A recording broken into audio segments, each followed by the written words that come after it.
In the year 1925, the Soviet Union was only 3 years old. Born out of revolution, famine, and civil war, it is still fragile, uncertain, and almost experimental.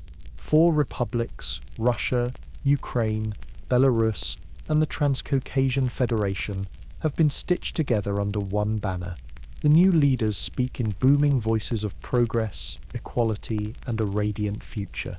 They describe an empire of workers and peasants rising from the ashes, a society that will surpass the West. But step inside an ordinary home, and the vision crumbles into shadows. Families live in communal apartments, where rooms are carved from once elegant mansions. A dozen households crowd into a space meant for one family. In one corner, a grandmother boils potatoes on a single electric ring. In another, a young mother soothes her crying child. The toilet is shared by all, the bathtub scheduled with a handwritten chart pinned beside the door. Monday evenings belong to one family, Tuesday to another. If you miss your turn, you may wait a week. Thin walls betray everything. A whispered prayer, an angry quarrel, a cough muffled into a pillow. Privacy is not just rare, it is unthinkable. Morning begins not with choice, but with necessity. You queue, lines twist around corners, rivers of people flowing slowly toward unknown goods. Most join them without asking what is for sale. The logic is simple. If a line exists, something worth having must eventually appear. You stand for hours, your feet numb in the snow, your stomach aching from emptiness. Inside, the shop shelves echo with scarcity. Vinegar bottles stand in tidy rows, but little else. Bread, dense and black, is treasured like gold.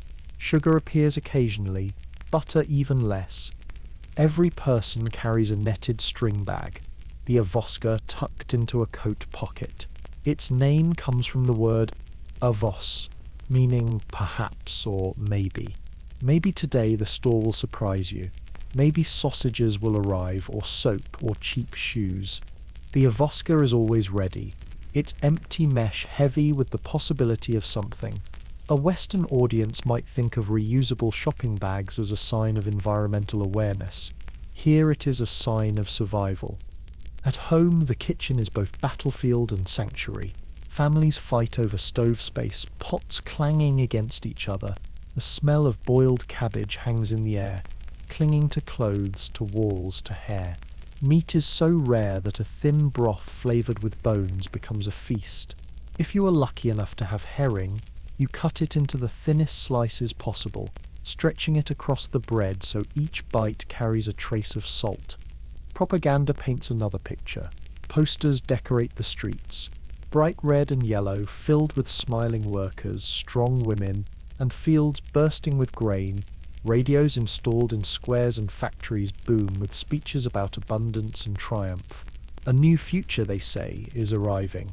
But outside the shop windows stand only empty jars and wilted vegetables. The reality smells not of progress but of coal smoke, unwashed wool, and the faint tang of vinegar. Historians today argue over how much people believed. Records show parades, slogans, youth groups singing in unison, yet private diaries hint at exhaustion, frustration, even disbelief. Some citizens clung to hope, others to bitter humour. One whispered joke called the USSR the land of eternal tomorrow because promises were always for later, never for now. And still, small kindnesses keep life moving. A neighbour shares half a loaf when your child cries with hunger.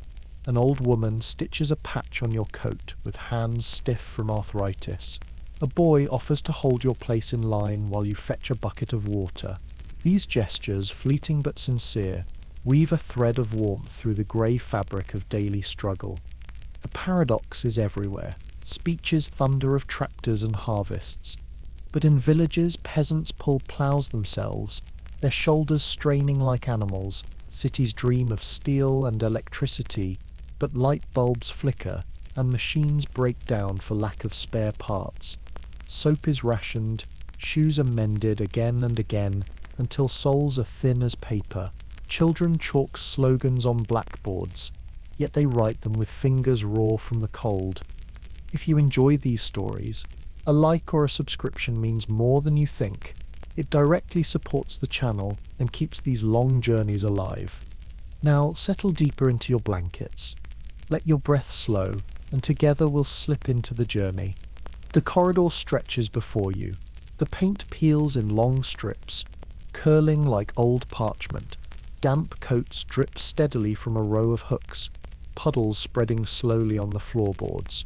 You smell wet wool, boiled potatoes, and the faint metallic tang of coal. Someone coughs behind a closed door. Someone else sings softly, a lullaby rising and falling. Footsteps echo unevenly, heels tapping against the boards. You run your hand along the stairwell railing, iron rough with rust. Cold stings your skin. Outside, snow crunches underfoot, mixing with the distant rattle of tram wheels and the low rumble of factory sirens. Posters flap in the wind, slogans half torn but still shouting of victory and plenty. The shop window ahead shows only mustard jars and pickled cabbage. A stray dog noses through the snow, searching for crumbs that are not there. And so the day begins. The Avoska string bag presses against your thigh, empty but expectant. The line ahead swells with tired bodies, each clutching hope as if it were bread. This is the rhythm of 1925, a world of waiting, of scarcity, of ordinary people stretched thin but still enduring. Here, at the very birth of the Soviet Union, survival is not heroic, it is patient. The story of the USSR begins not with triumph, but with footsteps on a cold stairwell and the slow persistence of millions learning to live between hunger and hope. The line begins before dawn. A faint blue haze of early morning light clings to the snow as hundreds of people gather outside the shop, stamping their feet to stay warm. There is no sign, no announcement, only a rumor whispered last night. Today, perhaps, there will be bread. Children cling to their mothers' skirts, men in heavy coats smoke in silence, and old women sit on overturned buckets, faces hidden by woolen scarves. The queue stretches down the street like a river of hope and fatigue. You join it, your breath fogging in the air, the Avoska string bag curled in your pocket. Around you, conversations murmur in half voices, never too loud. Maybe flour, someone says. Or sugar, another shrugs, muttering. Could be nothing. The truth is that no one knows.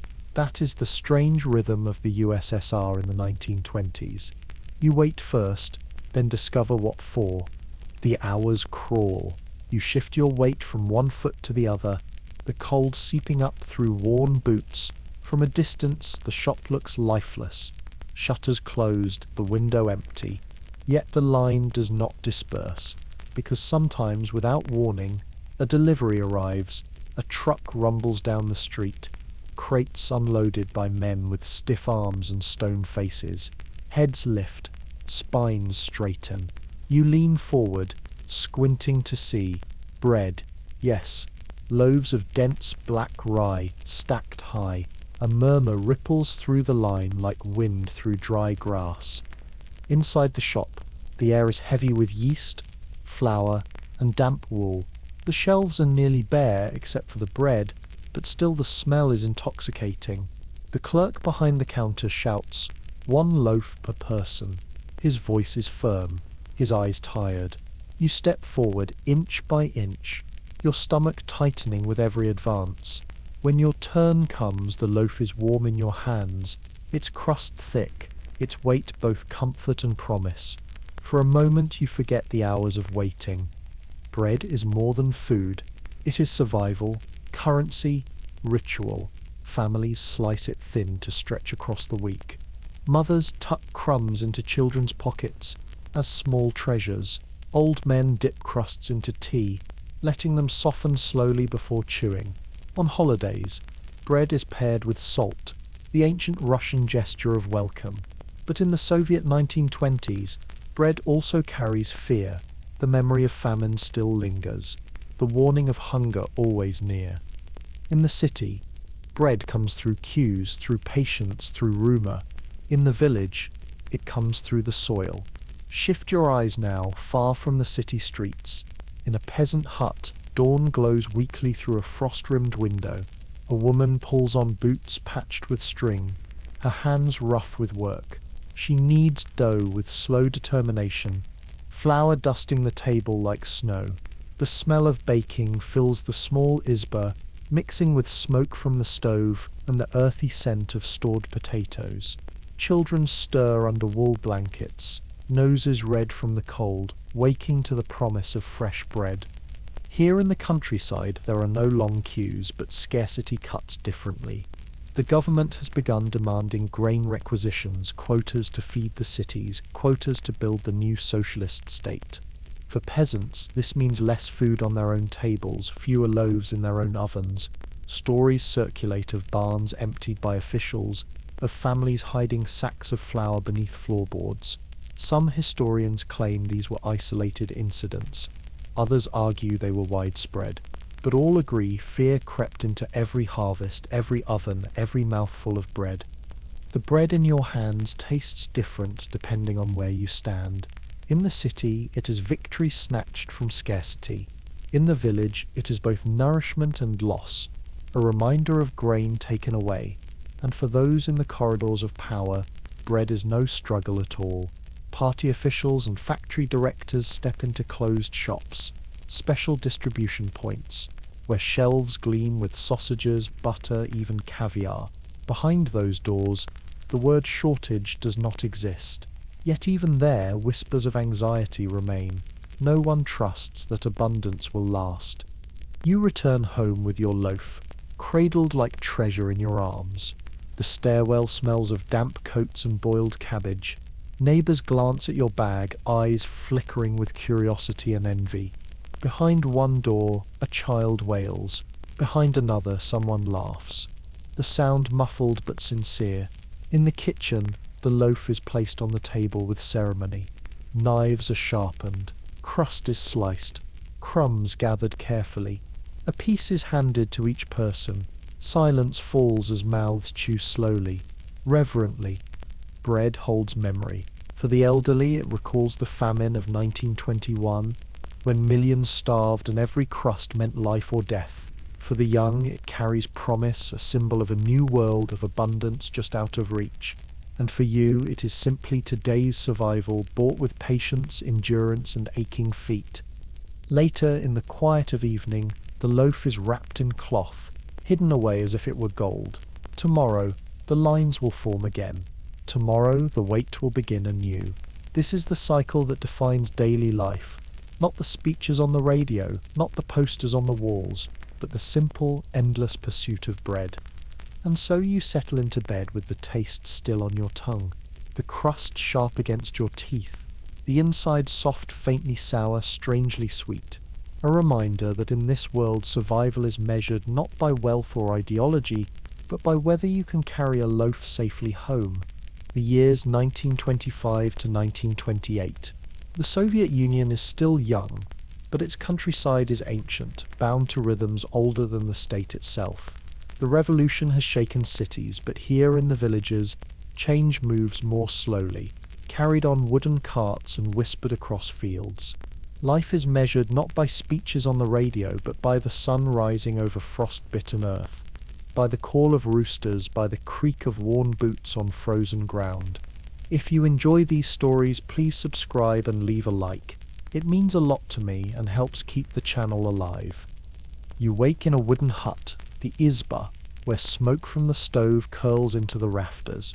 The air is thick with the smell of rye bread baking, cabbage fermenting in barrels, and damp wool drying by the fire. Frost creeps along the window frame, its white patterns spreading like lace. The floor beneath your feet is packed earth, cool and uneven. Every sound is amplified in this small space. The crack of burning logs, the cough of your father, the rustle of straw mattresses as children stir. In the yard, a thin cow shifts restlessly, her breath steaming in the cold. Chickens cluck softly, scratching for scraps. The village itself is quiet, houses squatting low to the ground, thatched roofs heavy with snow, A well stands in the center, the water ropes stiff with frost. Dogs bark distantly, their sound carried across the fields.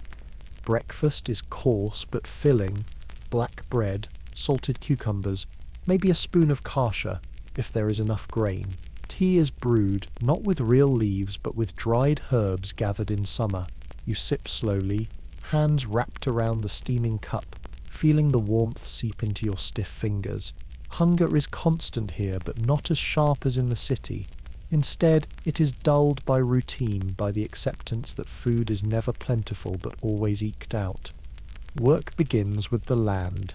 You take a wooden plough, its handle smooth from generations of use, and hitch it not to a tractor but to yourself and your family. Some peasants still use horses, but many cannot afford even that.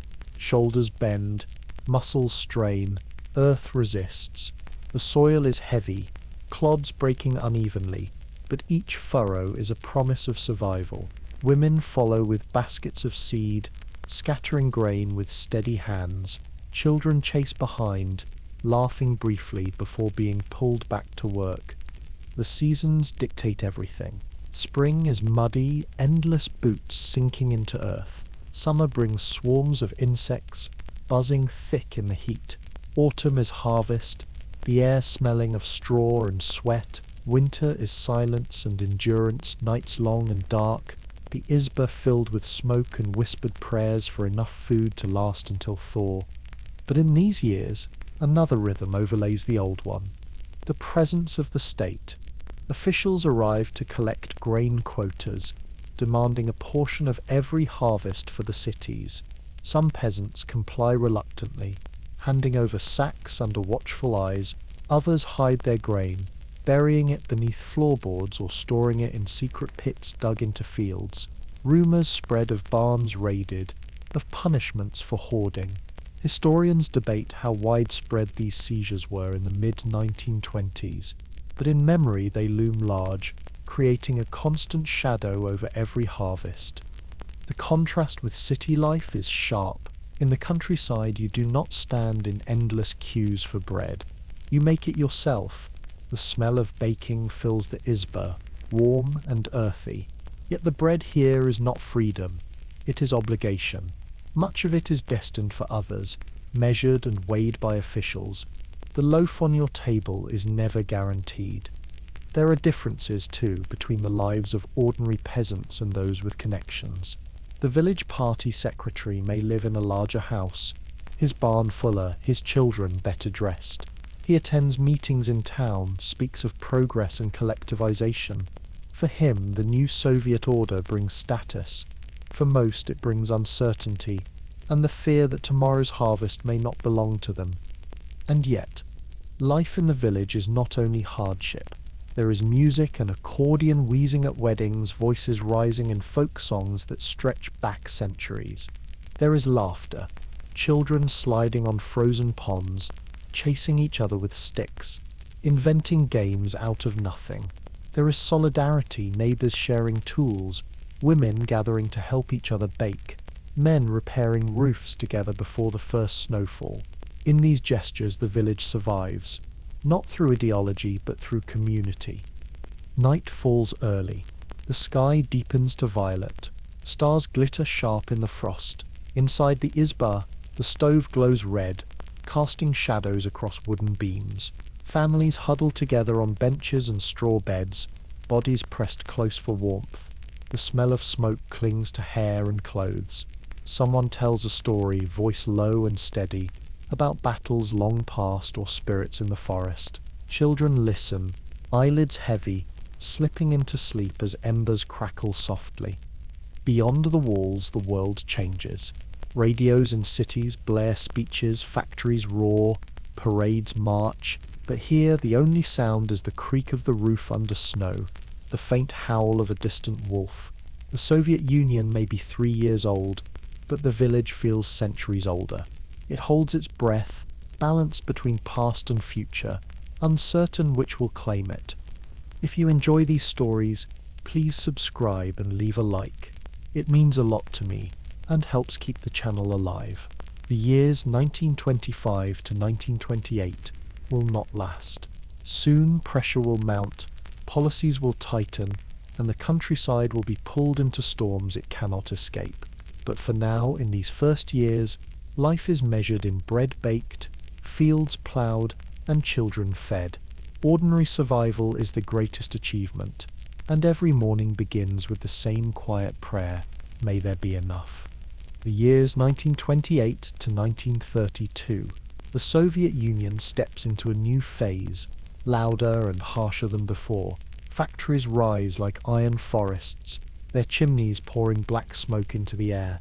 The first 5-year plan has begun, promising to transform a nation of peasants into a nation of steel. In cities like Moscow, Leningrad, and Kharkov, the sound of hammers, drills, and whistles dominates every hour. It is not the slow rhythm of fields and seasons anymore. It is the relentless heartbeat of machines. You wake in a city apartment. Though apartment is hardly the right word, it is still the communica, overcrowded and noisy. A single narrow room is all your family has. In the morning, the hallway is filled with shuffling feet. Someone boils water in the shared kitchen, steam rising as neighbors argue over whose turn it is to use the stove. The smell of cabbage soup mixes with kerosene, fried onions, and damp plaster. A baby cries, a door slams. The corridor echoes like a hollow drum. Your day begins before the sun. The factory whistle shrieks, a metallic cry that pierces the silence. Workers flood the streets, boots striking against cobblestones, breath steaming in the winter air. Men and women march together, wrapped in worn coats, caps pulled low. The city is grey with soot, windows filmed with grime.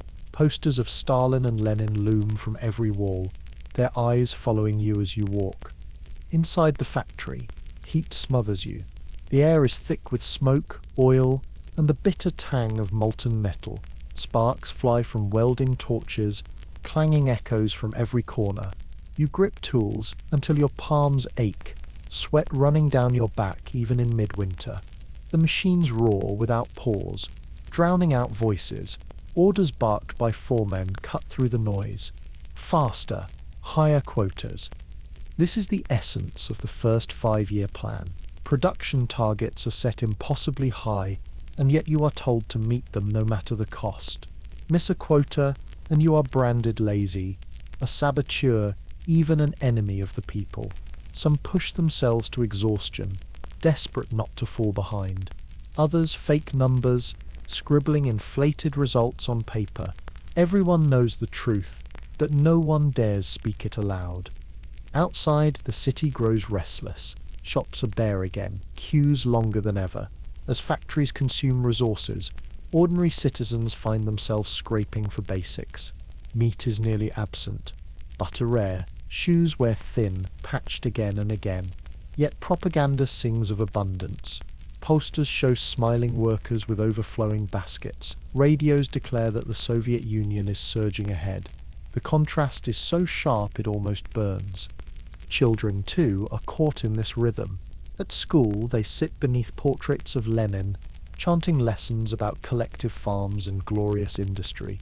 They learn to write essays praising the 5-year plan.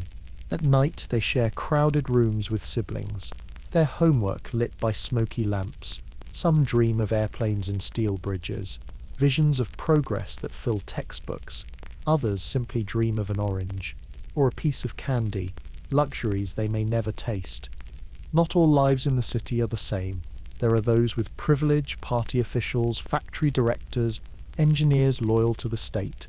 They live in larger apartments, sometimes even with their own kitchens.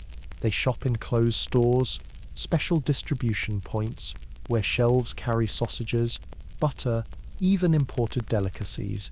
While ordinary citizens stand in snow for bread, these few step inside warmth and abundance. The inequality is rarely spoken aloud, but everyone feels it. Still, the city offers things the village cannot. There is electricity, flickering though it may be. There are trams rattling through the streets, carrying workers home. There are cinemas where propaganda films play to packed audiences, faces glowing in the dim light. For a few hours you can lose yourself in moving images.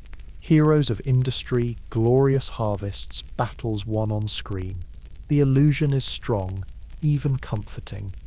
And there is ambition.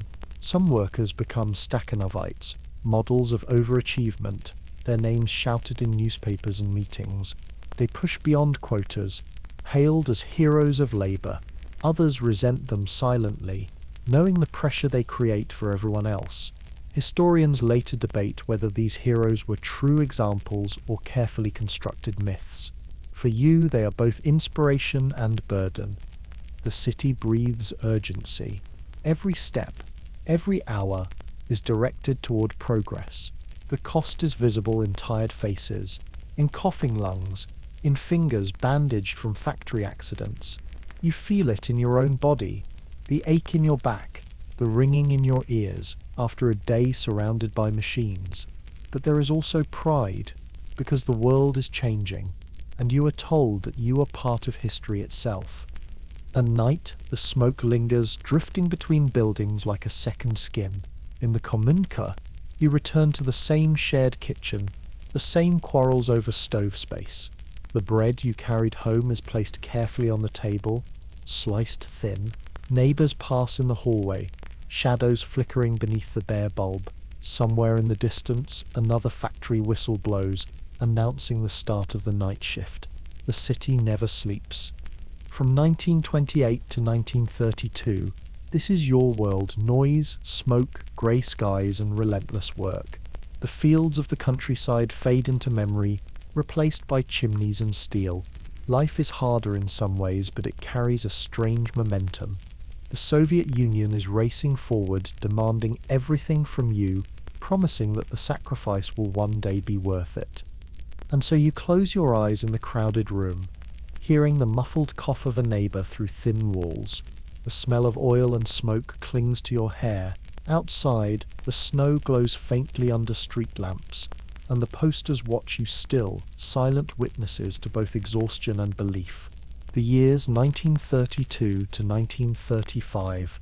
The Soviet Union is barely a decade old, and already a generation of children has never known another world. They were born into slogans, raised beneath portraits of Lenin, taught to measure loyalty as naturally as breath. The classroom is their second home, its benches crowded, its air thick with chalk dust and ambition. For many, this is the first time their parents, peasants and workers, have seen a child learn to read and write. The future is being built here, on wooden desks scratched by restless hands. The school bell clangs sharply in the morning air, a cracked iron sound that summons you from muddy streets. You shuffle into the classroom with dozens of others, boots caked in snow or dirt, scarves damp from frost. The walls are bare except for portraits. Lenin gazes sternly. Marx's beard flows in painted strokes. Stalin's eyes already watching, though his true cult has only begun. A red banner stretches across one side, stitched words declaring study, work, be ready. The teacher stands at the front, pointer in hand, her voice crisp, unyielding. She reads aloud from the primer, syllables pronounced with clarity.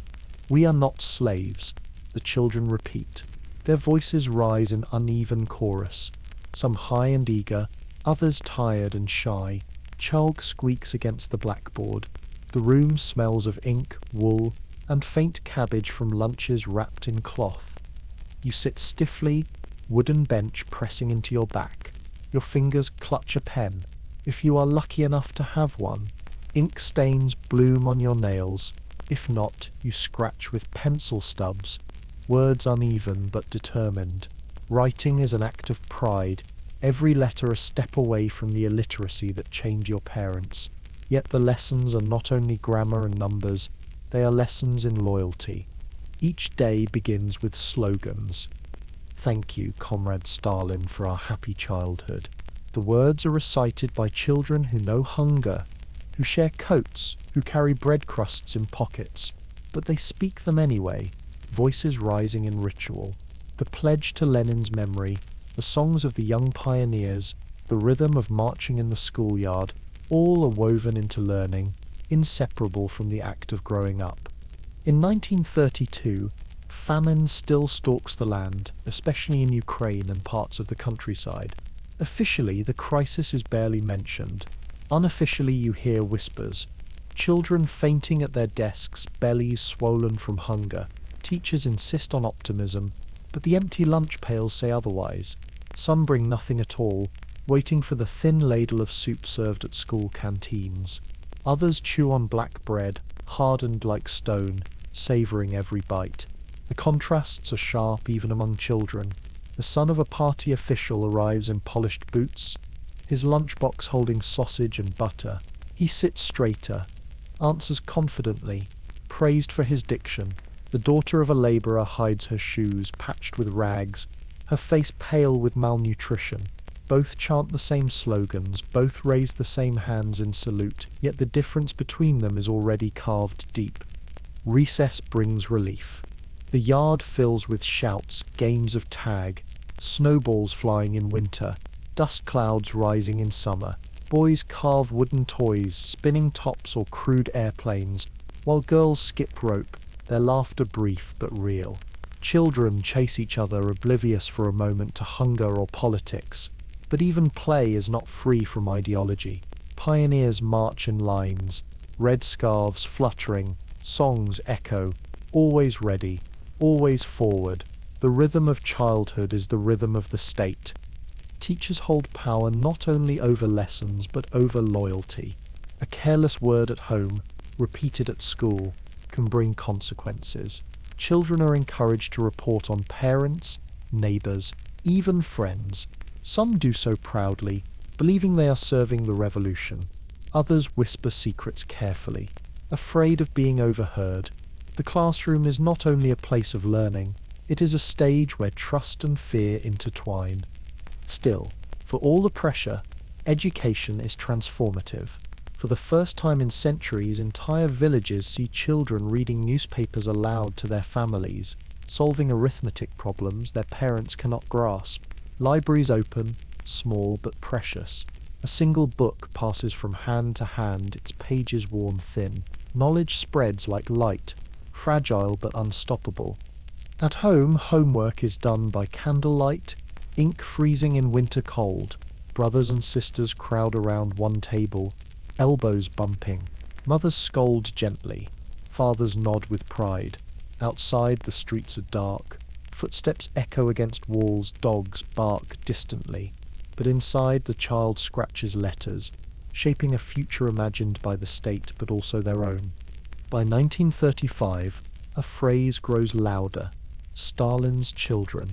The leader is praised as a father to all, protector of youth. Posters show him smiling with pioneers, a paternal figure.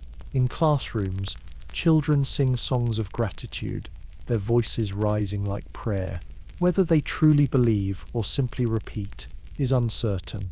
Historians debate how deep the faith ran, but the echoes remain, chants of devotion layered over rumbling stomachs, loyalty stitched into every schoolbook. And yet, beneath the slogans, there are moments untouched by ideology. A girl writes a secret poem in her notebook, lines about snow and birds, not politics. A boy sketches machines, dreaming of airplanes beyond the reach of the classroom. Friends share crusts of bread, whispering jokes about teachers, their laughter muffled but bright.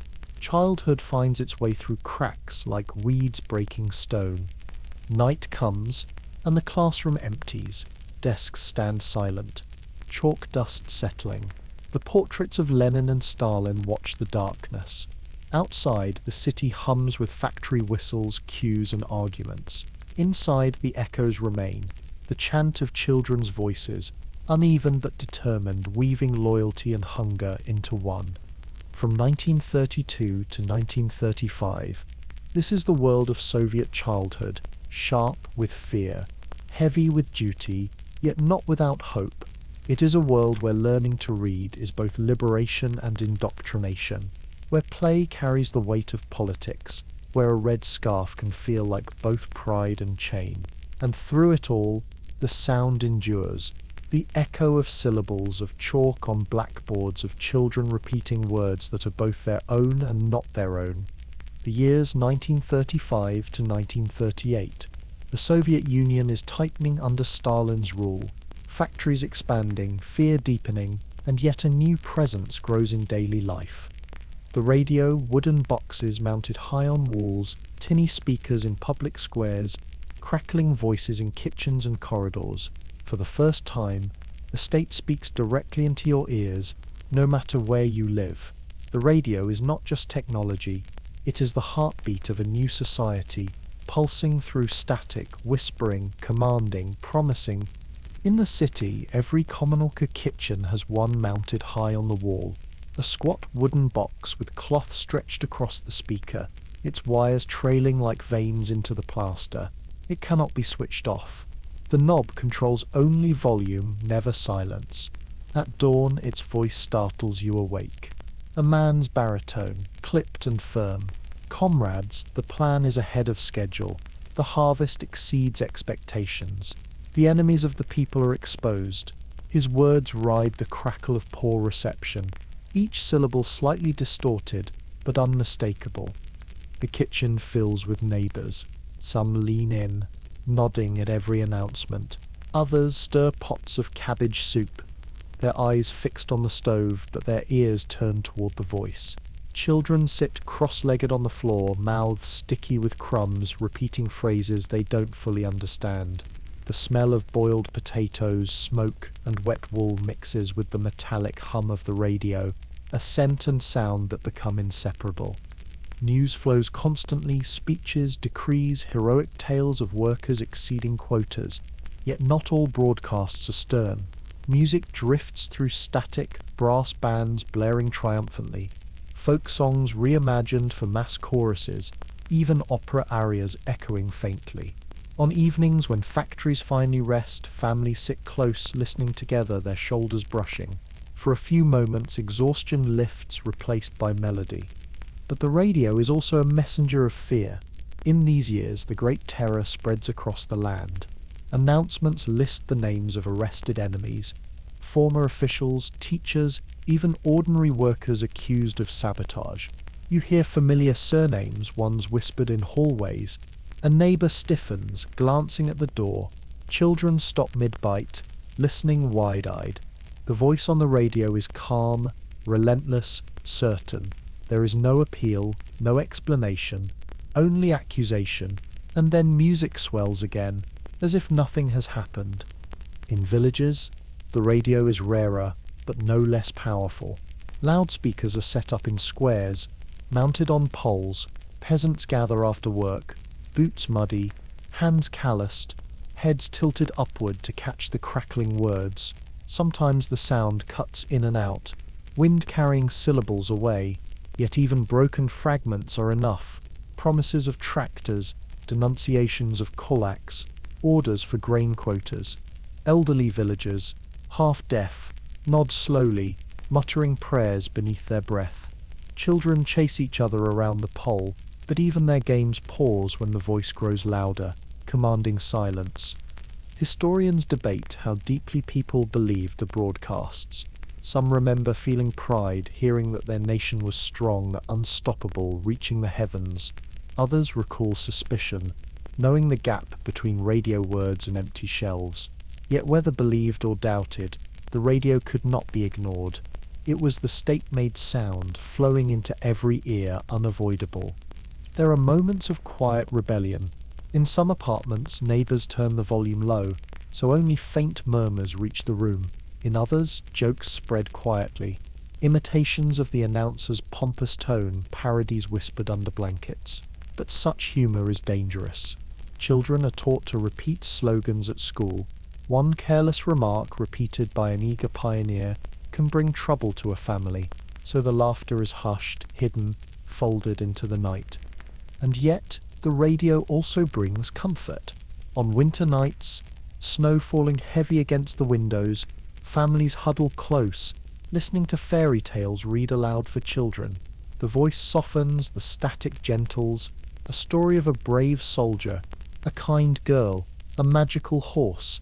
Children close their eyes, drifting to sleep, their dreams shaped by the same instrument that delivers arrests and quotas. In this contradiction, terror and tenderness side by side, the radio becomes the perfect emblem of the Soviet 1930s. The city streets hum with its presence too. Walk through a factory gate, and loudspeakers blare instructions. Stroll across Red Square, and a speech echoes from hidden wires. Even in hospitals and train stations, radios buzz ceaselessly. Silence becomes rare, unnatural. The state fills every space with its voice, leaving little room for your own. By 1937, the radio also spread stories of trials. The Moscow show trials, broadcast to the nation, captivate and terrify. You hear the trembling voices of accused men confessing to impossible crimes, declaring loyalty to Stalin even as they condemn themselves. The announcer's tone is grave, rehearsed, absolute. Neighbors listen, brows furrowed, trying to decide whether to nod in agreement or hide their unease. Children ask innocent questions, and parents hush them quickly. And yet, alongside these grim broadcasts, triumph resounds. Soviet pilots set records, women break production quotas, new factories roar to life. The announcer's voice rises in triumph, declaring the unstoppable strength of socialism. Music follows, marches, anthems, proud choruses of workers' songs. The kitchen echoes with it, neighbors tapping their feet, some even singing along. The contradiction is jarring, triumph beside terror, music beside fear. At night, when the radio finally falls silent, the absence of its voice feels strange. You lie in bed, ears ringing with remembered slogans, the announcer's baritone etched into your mind. Through thin walls, you hear a neighbor's cough, a baby's whimper, the shuffle of tired feet. Outside, the city sleeps uneasily. Posters still smile from walls, but in the dark, only silence reigns.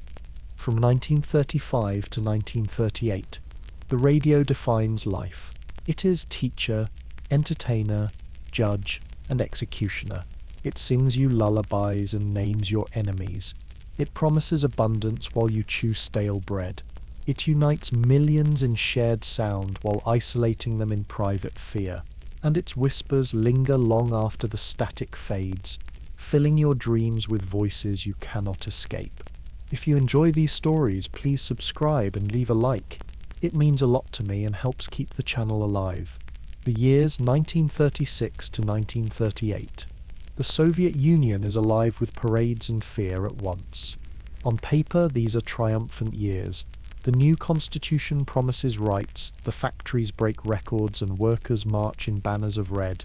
But beneath the bright posters and speeches lies another truth. The air itself grows heavy, as if filled with invisible smoke. It is not only the factories that roar, it is the silence in kitchens, the careful glance at every neighbor, the sudden absence of familiar faces. These are the years of Stalin's shadow, when loyalty must be shown not only in words but in every breath. In your communalka, conversations shrink. The kitchen that once rang with gossip and quarrels now holds only hushed voices. Neighbors stir pots slowly, their eyes lowered. A word spoken too freely can return against you, repeated by someone eager to prove loyalty. Children chatter about school lessons, repeating slogans they heard that morning. Stalin is our father. Stalin is our light. Parents smile stiffly, nod, but say little. Even in the safety of your own room, whispers are cautious. The walls are thin, and ears are everywhere. Outside, the cult of Stalin blooms. Posters tower above streets, showing him with children smiling broadly, mustache trimmed neat. Statues rise in squares, his name sung in choruses. In newspapers, his words are quoted endlessly, his speeches printed in bold type. The radio calls him the great teacher, the wise leader, the protector of all Soviet people. His portrait hangs in every office, every school, every factory hall, even in homes. Many hang his picture, whether from belief or fear. To not display his face is to invite suspicion. Yet in the same years, names disappear. You hear them first on the radio. Trials of high officials once powerful now accused of treason. They confess to impossible crimes, their voices trembling. The announcer declares them enemies, saboteurs, traitors.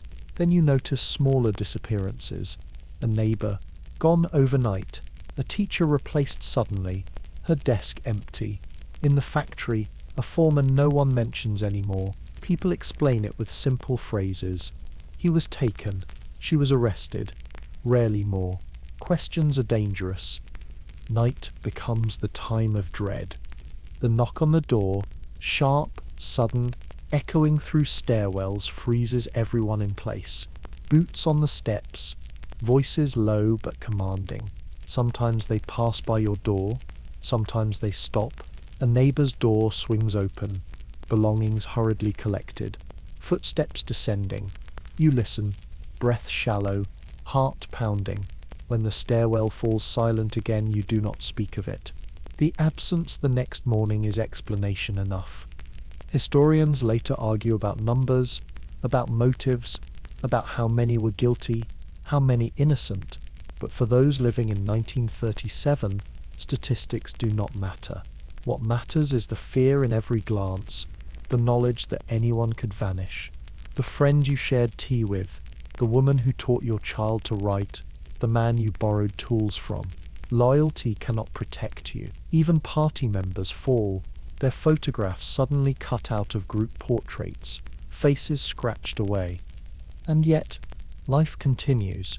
Children march in parades, red scarves fluttering, factories run day and night, workers pushing quotas, theaters stage performances praising the leader, applause rising like thunder.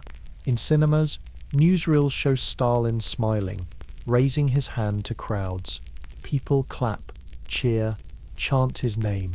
Some do so with conviction, others with trembling hands. It is impossible to know who believes and who fears not to.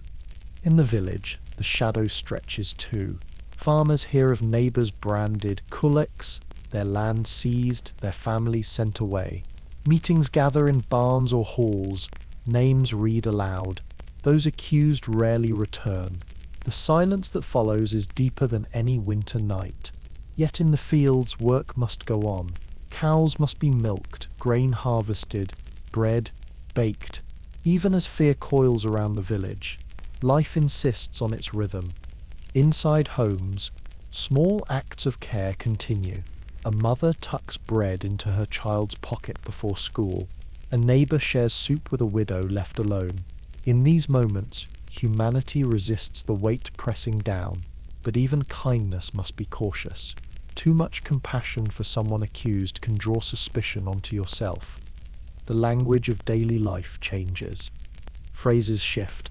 People say thanks to Stalin before meals, before work, before speeches. A joke once shared now dies on the tongue.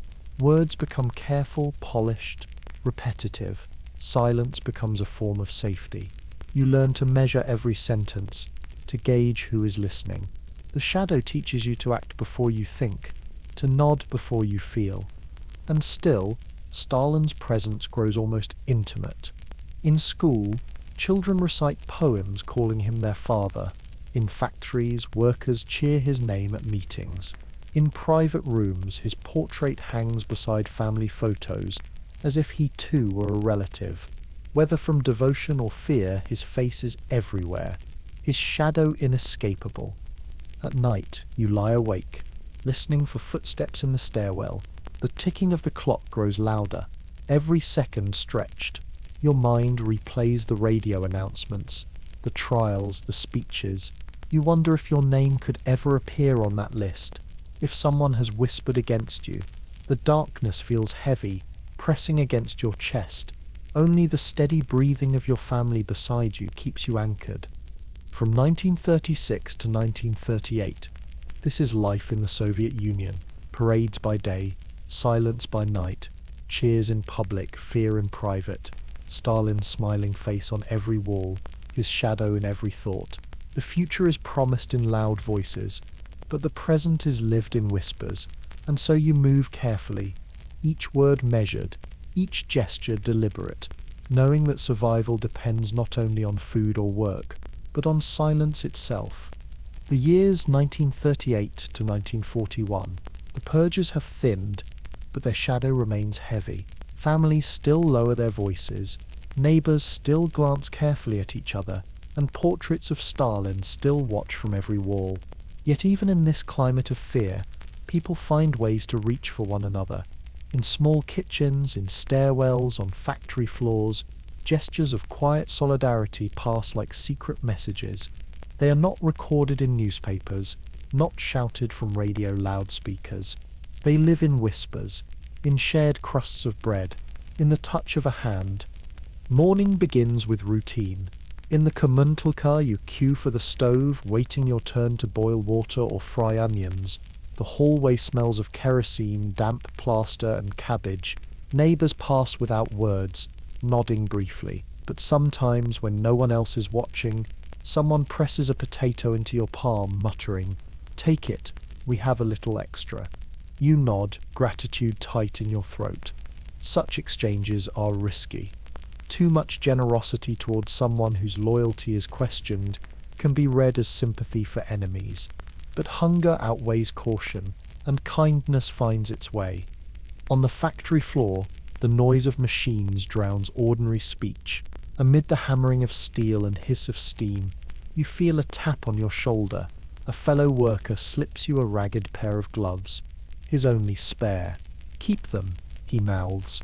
Your fingers, raw from cold metal, ache with relief inside their thin warmth. Later, when the quota pushes you past exhaustion, he shields you from the foreman, marking down your work as his own. Nothing is spoken aloud, but trust is built silently, gesture by gesture. In the villages, kindness takes the form of food shared at night. Families gather in barns or kitchens, bread and soup passed around. Portions are small, but the act of eating together makes them larger. A neighbour lends tools, helps repair a roof before winter. Women gather to wash clothes in the river, their laughter soft, their hands red from cold water. Even as quotas strip grain from the barns, even as rumours spread of shortages, people invent ways to stretch survival, mixing potato peels into bread dough, trading eggs for cloth, saving seeds in secret pockets. Children, too, carry kindness. A boy slips half his bread ration to a classmate with hollow cheeks. A girl whispers jokes in the back of the classroom, making friends laugh when the teacher's eyes turn away. In the pioneer groups they sing songs of loyalty, but in courtyards they invent games, share marbles, carve toys from scraps of wood. Childhood insists on laughter, even when the world seems determined to smother it. These small acts stand against the public atmosphere. In meetings, workers clap at every mention of the leader's name. In parades, banners declare devotion, slogans shouted in unison. Yet after the banners fold, after the meetings end, people find each other in corners. A whispered joke, a loaf sliced in half, a moment of honesty shared with eyes alone. Fear makes kindness rare, but rarity sharpens its value. There are stories told quietly, never written, of a woman who hid her neighbour's child when the father was arrested, of a teacher who gave pencils and paper to students too poor to afford them, knowing she risked suspicion for favouritism, of a doctor who signed false notes so workers could rest, shielding them from accusations of laziness. Each act is dangerous, but each act keeps someone alive. Historians argue over how common such gestures were. Some say solidarity was eroded by fear, that people turned inward, protecting only their families. Others point to memoirs filled with stories of shared survival, of neighbours who risked themselves for others. The truth lies in between. Fear was real, betrayal frequent, but kindness, though quieter, persisted. Without it, many would not have endured. And sometimes kindness is hidden even in official forms. In schools, teachers sneak fairy tales between lessons on ideology, letting children imagine worlds of wolves, foxes, and enchanted forests. In theatres, actors slip humour into plays, jokes only the audience understands. Laughter bursts out, brief but freeing, before applause drowns it in formality. These moments are not rebellion, they are survival, tiny sparks in the dark. By 1940, Europe trembles with war. News reaches the USSR through guarded announcements, speeches about fascist enemies, about vigilance. Yet daily life continues. Queues for bread, crowded trams, long hours in factories. The fear of arrest shifts slowly into fear of invasion. Neighbors exchange not only food but information, speculating quietly about the world beyond borders. A sense of waiting fills the air, as if everyone feels a storm gathering. In this atmosphere, kindness grows even more precious. Families open doors to relatives fleeing rural hunger. Workers pool money to buy medicine for a sick comrade. Women knit scarves together, sharing yarn unraveled from old clothes. Even a smile, fleeting and cautious, becomes a gift, because in a time when every gesture is weighed for loyalty, to show humanity is to take a risk. At night, you sit by the stove, the room dimly lit by its glow. Outside, snow falls silently, covering streets and roofs. The radio murmurs slogans, speeches, promises. But in this moment, you hear only the crackle of wood, the soft breathing of family, the clink of a spoon in a neighbor's cup. A loaf of bread rests on the table, cut unevenly, but shared equally. Shadows shift gently on the walls. From 1938 to 1941, this is what sustains you. Not the speeches, not the parades, not the slogans. It is the secret kindnesses, the quiet acts of care, the risks taken for another, the laughter whispered in corners. In a world of fear, they are both fragile and indestructible, weaving a fabric of survival too fine to be seen, but strong enough to hold. And when war finally arrives, you carry this fabric with you, stitched into memory, into hunger, into hope. The year is 1941. June sunlight warms the streets, markets bustle, and children laugh in courtyards. And then, in a single announcement, the world fractures. The radio crackles. Comrades, without declaration, German forces have crossed the border. Our motherland is under attack. The words slice through the summer air. For a moment, silence grips you. Then the war drums begin, boots, sirens, trains, voices shouting orders. In the city, the change is immediate. Posters of tractors are replaced with posters of rifles. Men line up at recruitment stations, some eager, some pale with dread. Women clutch their arms, children cry, the air vibrating with confusion. The factory whistles that once demanded quotas now demand weapons. Machines are retooled, sparks flying as workers craft tanks, bullets, artillery. You smell oil, smoke, sweat. The sound is relentless. Iron against iron, urgency pounding in your ears. At home, the communal shifts into chaos. Families pack hurriedly, belongings stuffed into sacks and suitcases. Evacuation orders arrive, factories, schools, whole communities must move east. You see stairwells filled with people carrying bundles, pillows strapped to their backs, chickens squawking in baskets. Children drag toys, dolls missing arms, wooden horses scraped raw. The corridor smells of dust, fear, and kerosene lamps burning late into the night. The journey east is brutal. Trains groan with weight, wagons packed so tightly you can barely breathe. The air reeks of sweat, smoke, urine. Windows are shattered or covered with cloth, light barely filtering in. People cling to their bags, guarding bread crusts, a jar of pickles, a few pieces of clothing.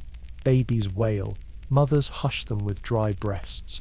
Men stare silently out, eyes fixed on the blur of countryside rushing past.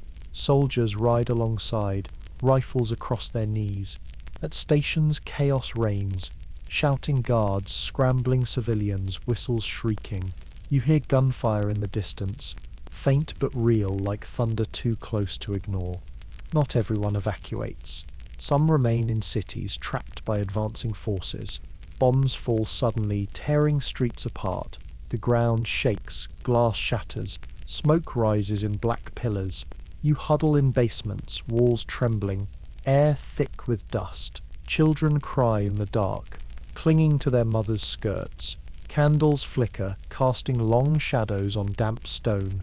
Each explosion rattles your chest. ears ringing with the roar. When the sirens fade, you climb back to streets strewn with rubble, the smell of fire sharp in your throat. Food becomes scarcer still. In besieged cities, shelves are stripped bare. People trade rings for bread, coats for potatoes, heirlooms for a handful of flour. Soup is made from weeds, from scraps, from anything that can be boiled. Hunger gnaws constantly. Stomachs hollow, cheeks sunken, children lick spoons long after bowls are empty, chasing the ghost of taste. The word ration defines survival. Thin coupons traded for smaller and smaller portions. The countryside suffers too. Fields burn under bombs, villages are abandoned, families flee with what they can carry. Soldiers march past, boots heavy, rifles slung, horses pull carts filled with children and old women, wheels creaking, dust rising. Along roadsides, bodies lie still, covered hastily with coats or blankets. Flies swarm, the smell of smoke, blood and summer grass mixes until you cannot tell them apart. And yet, amid this terror, life insists on itself. Soldiers share cigarettes, hands trembling, laughter brief but sincere. Women in factories sing quietly as they work through the night, voices blending with the hum of machines. Neighbours share bread in stairwells, dividing rations into crumbs. A boy carves a whistle from wood, its sharp note piercing the silence of a blackout. A girl braids her doll's hair by candlelight, whispering promises that she will keep it safe. Historians later write of strategies, battles, front lines, but for those living through 1941, the war is not maps or speeches. It is the taste of bitter soup, the weight of evacuation trains, the thunder of bombs overhead. It is the silence when someone does not return from the line, their bed empty, their bowl untouched. The winter of 1941 arrives with cruelty. Snow blanket cities under siege, the cold biting deeper than hunger. Families huddle in unheated apartments, breath fogging in the dark. Windows are covered with blankets, ice forming on the inside glass. Candles sputter, wicks blackened, wax dripping slowly. Water freezes in buckets. You rub your hands together, skin cracked, fingertips numb. Outside, the world is a blur of white and grey, smoke rising where shells have fallen. Children are bundled in layers of rags, faces peeking out from scarves. They shuffle in lines to collect water, buckets clanging, soldiers pass them, faces gaunt, rifles slung across shoulders. The sound of boots crunching snow becomes the rhythm of winter. Hunger deepens, and people chew on leather belts, scrape flour dust from sacks, boil wallpaper paste. Some do not wake in the morning, their bodies curled as if still asleep. Yet, there are moments of defiance. Families gather in basements to sing, voices weak but unbroken. Soldiers march into blizzards, shouting songs to keep themselves moving. A child laughs when snowflakes melt on their tongue, even as their stomach aches. The human spirit bends but does not break. By 1942, the Soviet Union is engulfed in war. Every radio broadcast speaks of battles, of fascist invaders, of heroic defense. Every street bears scars, rubble, smoke, empty windows. The air itself seems charged, thick with both terror and determination. You live each day not knowing if tomorrow will come, yet you live anyway, because to stop is to surrender, and surrender is unthinkable. From 1941 to 1942, war drums define life. They beat in the tramp of soldiers, in the roar of bombs, in the shriek of whistles and sirens. They echo in your chest, relentless, unyielding. And beneath their rhythm, quieter but stronger, beats another drum. The stubborn will to survive, to protect, to endure. The years 1942 to 1943. The Soviet Union fights for its life. The front line stretching thousands of kilometers, trenches carved into frozen earth. You are no longer in the warmth of a crowded communal or the smoke of a factory floor. You are here in the mud, the snow, the endless grey of war. The air tastes of iron and smoke. The sky is heavy. its silence broken only by the scream of shells. The trench is narrow, walls slick with mud that freezes into jagged ridges at night. Boards laid along the floor creak under your boots, though they are not enough to keep water from seeping in. Your feet are wrapped in rags, socks long since worn to holes.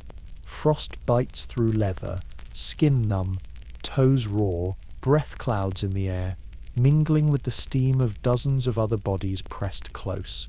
The smell is a mixture of sweat, gun oil, damp wool, and the sour tang of unwashed flesh. You grip your rifle, fingers stiff, metal burns cold against your skin. Every sound becomes suspect. The crunch of snow, the whistle of wind, the distant rumble of artillery. When bombardment comes, it is sudden, violent. The ground trembles, air splitting with thunder, dirt showers down, clods striking your helmet, clinging to your lashes.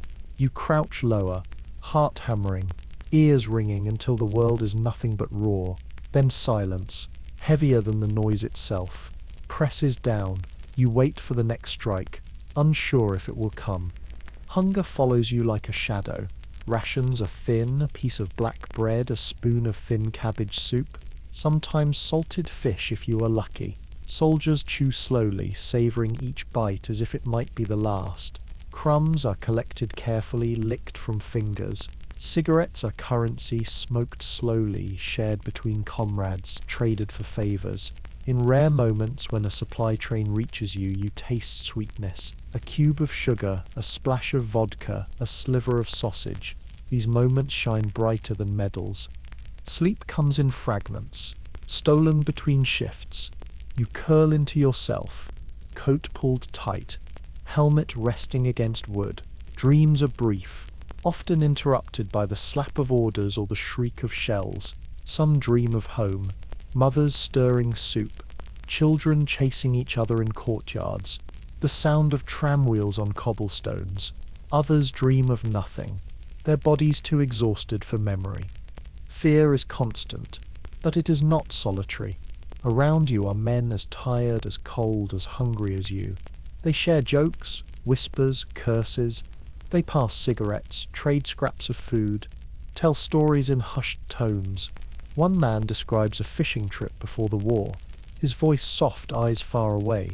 Another hums a folk song, the melody carrying above the crackle of fire.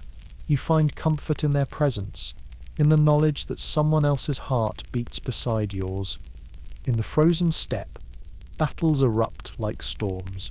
You hear the command rise from the trench, charge across snow that crunches beneath boots. Bullets hiss, earth erupts, bodies fall, the air fills with shouts, orders, cries, prayers. You run until breath burns, until your chest aches. You fire, reload, fire again, hands shaking but steady. Time dissolves into flashes. The face of a comrade beside you, the sudden stillness when he falls, the mud splattering your coat, the acrid smoke filling your lungs. Then retreat, or victory, or silence, always silence afterward, heavier than the storm. In Stalingrad, the city becomes a battlefield of its own. Buildings reduced to skeletons, staircases leading to nowhere, walls scarred by fire. You fight room by room, street by street. The smell of rubble, blood, and smoke hangs in the air, unshakable. Rats scurry over debris, feeding on what they can. Civilians huddle in basements, their eyes hollow, their bodies thin. Children stare silently, too weak to cry. You pass them food if you can spare it. A piece of bread, a sip of water. Their gratitude is wordless, their gaze unforgettable. The cold of 1942 is merciless. Frostbite blackens fingers and toes. Soldiers wrap rags tighter, rub snow on numb skin, pray for fire. Fires are rare, their smoke dangerous. Instead, you huddle together, sharing warmth, breath fogging in unison. You count minutes until dawn, until the next ration, until the next order. Time itself becomes survival. One more day, one more night, one more step toward a future you cannot see. Letters from home arrive rarely, paper smudged. words trembling with hope. A mother writes of planting potatoes, of neighbors helping, of prayers for your safety. A wife describes children growing, a son learning to read, a daughter asking when her father will return. You clutch these letters, fold them carefully, keep them close to your chest. They are talismans, fragile but powerful, more precious than rations. And yet, even here, humor exists. Soldiers carve chess pieces from bullets, play games on boards scratched into the dirt. They mock their officers in whispers, laugh at absurd orders, share jokes about the cold, about the food, about life itself. The laughter is brief, but it keeps the soul alive. Historians call this resilience. For you, it is simply necessary. By 1943, the tide begins to shift. Victories are whispered, then shouted. Stalingrad stands. The enemy retreats. The radio crackles with triumph. Announcers proclaiming heroism, victory, strength. You listen, weary but stirred. Perhaps survival is not in vain. Perhaps the long nights, the hunger, the losses mean something beyond the mud. But even in victory, the cost is immense. The ground is littered with helmets, rifles, unmarked graves. Comrades you laughed with, smoked with, now lie silent, their absence heavier than their presence ever was. You carry them with you, in memory, in silence, in the ache that never leaves. From 1942 to 1943, this is the frontline chill, the bite of frost on your skin, the rattle of rifles in your hands, the silence after bombardment. It is hunger sharpened by fear, exhaustion softened by camaraderie. It is the knowledge that survival is both individual and collective, that no man stands alone, that warmth is found not only in fire but in the closeness of others. And so you endure, breath by breath, heartbeat by heartbeat, through mud, snow, and smoke. The war drums still beat, but now, faintly, you hear another rhythm, the drum of hope, fragile but insistent, echoing against the frost. The year is 1945. 4 years of war have carved scars into land and people alike. Cities lie in ruins, villages burned, millions gone. Yet on May 9th, the bells ring. Victory is declared. The radio crackles with the news. Germany has capitulated. Our great Soviet Union is victorious. For a moment, time holds its breath. Then the sound erupts, not of shells or sirens, but of cheering, laughter, weeping. Victory bells toll from churches long silent, their voices rising above rubble and smoke. In Moscow, Red Square is flooded with people. Soldiers march, banners flutter. Tears stream down faces worn by hunger and fear. Women clutch photographs of sons who will never return, their smiles breaking into sobs as strangers embrace them.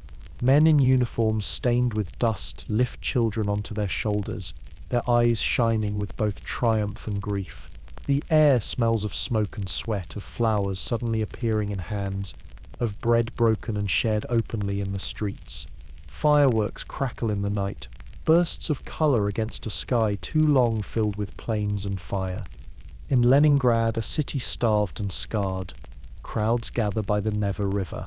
Bells ring, ships blow horns, and people sing. Songs rise ragged, voices breaking, yet carried with strength. Mothers kiss their children, faces gaunt but alive.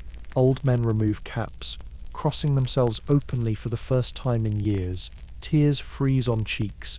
Laughter echoes through ruined streets. For once the sound is not hunger's cry, but celebration. On the front lines, soldiers hear the announcement with disbelief. In trenches, in forests, in shattered German towns, the word passes from mouth to mouth. It's over. Some laugh, loud and unrestrained, tossing helmets into the air. Others sit silently, staring into the distance, their hands trembling. You clutch your rifle, suddenly heavy, unnecessary. The silence after gunfire is almost unbearable. You realize you have survived, though so many beside you did not. The journey home begins. Trains creak across ravaged landscapes. Wagons filled with soldiers returning to cities and villages. At each station, families wait, clutching flowers, loaves of bread, jars of milk. The reunions are chaotic, ecstatic, heartbreaking.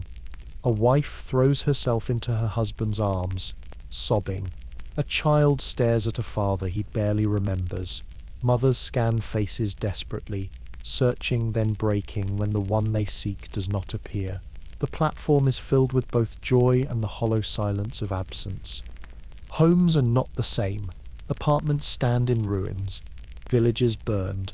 Families crowd into what remains, patching roofs with salvaged wood, cooking over open fires. Furniture is scarce, clothes threadbare, food rations still. Yet the atmosphere is different. There is relief, however fragile, that survival is possible again. Neighbors gather, bringing what little they have: potatoes, beets, herring, vodka. Tables are set, songs sung, laughter rising. The shadows of war remain, but for one night they retreat.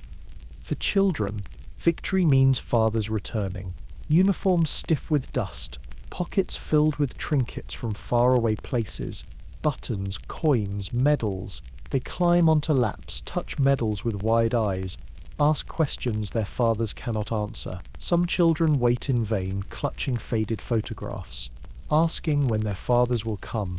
Mothers hush them, eyes glistening, words failing. Victory brings joy, but also silence too heavy to fill. The state celebrates loudly. Parades march, medals are pinned, speeches thunder. Stalin speaks on the radio.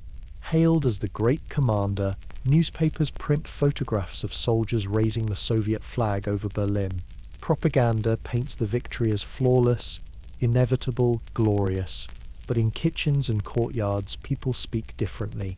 They count names of the lost, whisper of starvation, recall the fear of nights spent in basements. For them, victory is real but complicated. Pride intertwined with grief, survival tied to sacrifice too immense to measure. In rural villages, bells toll over fields scarred by battle. Farmers return to sow grain, ploughs cutting through earth still littered with shrapnel. Wooden crosses mark graves at the edges of fields, flowers laid carefully beside them. Work resumes almost immediately, because life must go on. Bread must be baked, cows milked, roofs repaired. Victory does not pause hunger, but it sweetens endurance. Families gather at long tables, drinking to the memory of those gone, to the hope of children who will grow without war. In cities, rebuilding begins. Rubble is cleared, bricks stacked, scaffolding raised. Streets once silent with fear, now echo with hammers, saws, laughter. Crowds gather at theatres and cinemas, eager for distraction, for stories other than war. Films show triumph, posters promise prosperity, yet everyone knows recovery will take years. Still, the energy is different. Exhausted, yes, but alive with the stubborn will to continue. You walk through the streets on the day of victory. The air is cool, filled with the clang of bells, the laughter of strangers embracing. A man thrusts a piece of bread into your hand, smiling with tears in his eyes. A woman offers flowers, their petals trembling in the breeze. Children run barefoot, shouting, waving scraps of red cloth like flags. Your body aches with fatigue, but your heart swells with something new. Not fear, not hunger, but a fragile hope. That night, fireworks burst above Moscow, brilliant against the dark. People gather in squares, faces lifted to the sky, mouths open in awe. The sound is not thunder of bombs, but celebration. You feel the vibrations in your chest, the warmth of strangers pressed close. For the first time in years, the night sky glows with light that does not kill. From 1945 onward, victory bells echo not only in metal and fire, but in memory. They ring in the silence of those not returned, in the laughter of children born afterward, in the clink of glasses raised in remembrance. They toll for both triumph and loss, joy and grief, survival and absence. The war is over. Life begins again. but the bells, bright, heavy, unforgetting, will ring inside you forever. The late 1940s. The war is over, but its wounds remain raw. Cities stand half destroyed, villages burned, railways twisted like broken bones.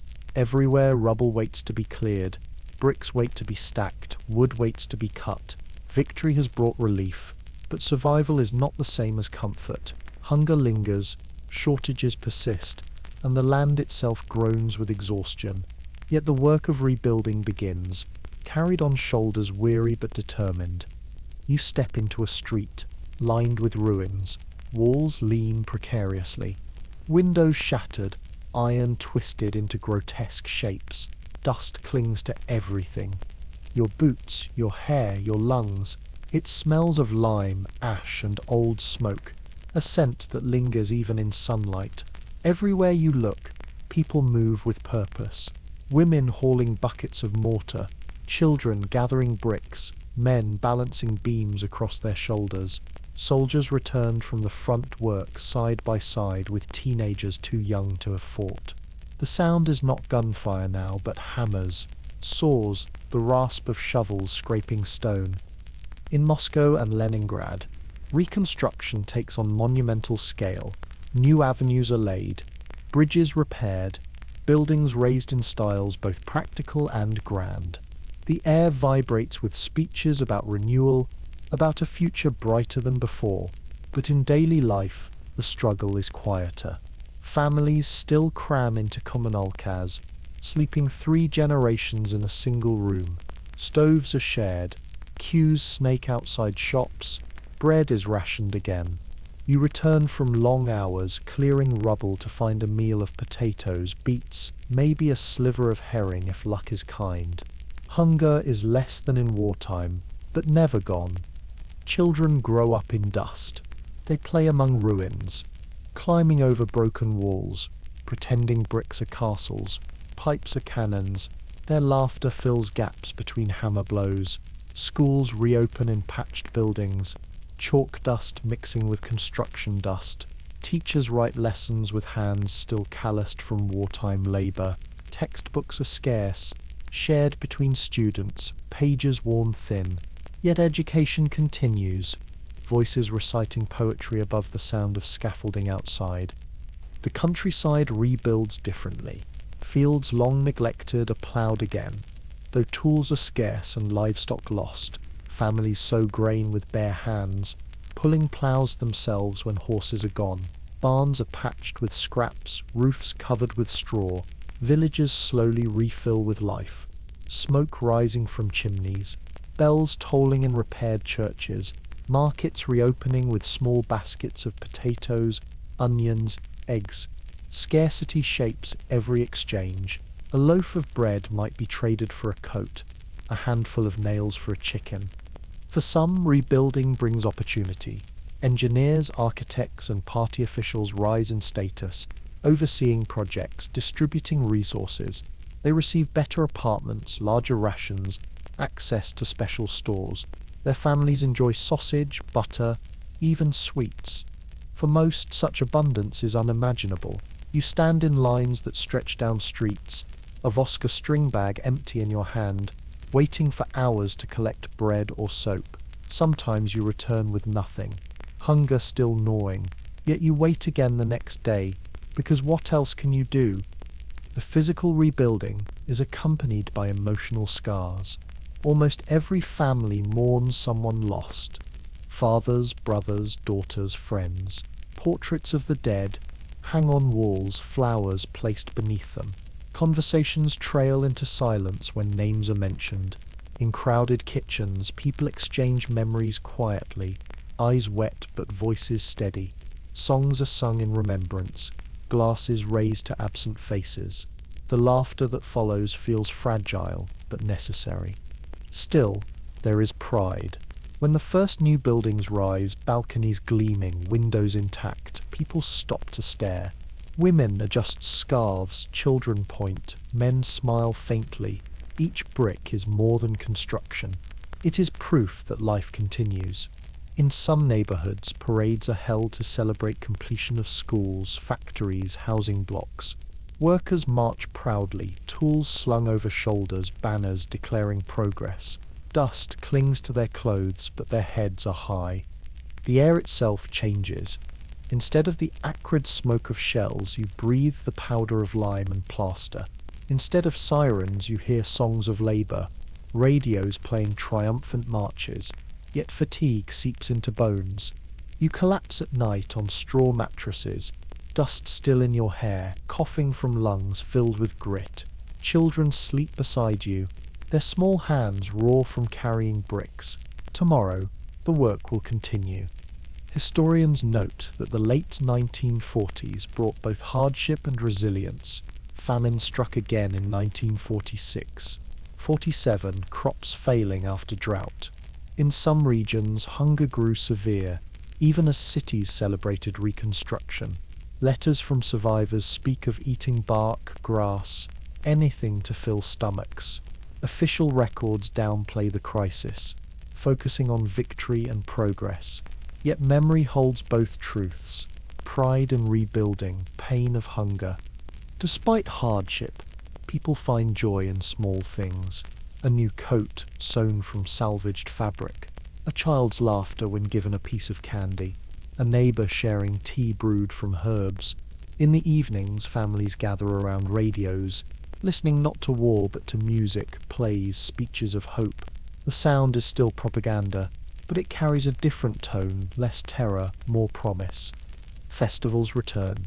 May Day parades fill streets with banners and flowers, crowds cheering, brass bands blaring, fireworks light the sky again, echoing victory but also renewal. Children wave flags, their faces lit by sparks. Adults smile, some with genuine pride, others with careful reserve. The collective act itself feels powerful, to stand together not in fear but in celebration, however orchestrated.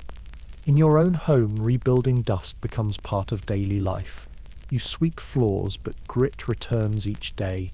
Your clothes are coated, your lungs heavy, and yet when you look out the window at scaffolding rising, you feel something stir, hope, fragile but persistent. The sense that tomorrow might not be easier, but it might be better. From the late 1940s, this is your reality: dust in your lungs, hunger in your stomach, but progress under your feet. A city reshaped, a village restored, a country clawing its way from ruins. The war is over, but the struggle continues, carried not by soldiers now, but by builders, mothers, children, and tired men with calloused hands. And so you live, day by day, brick by brick, carrying both sorrow and pride. The dust settles slowly, but beneath it grows a foundation strong enough to hold the future. The 1950s.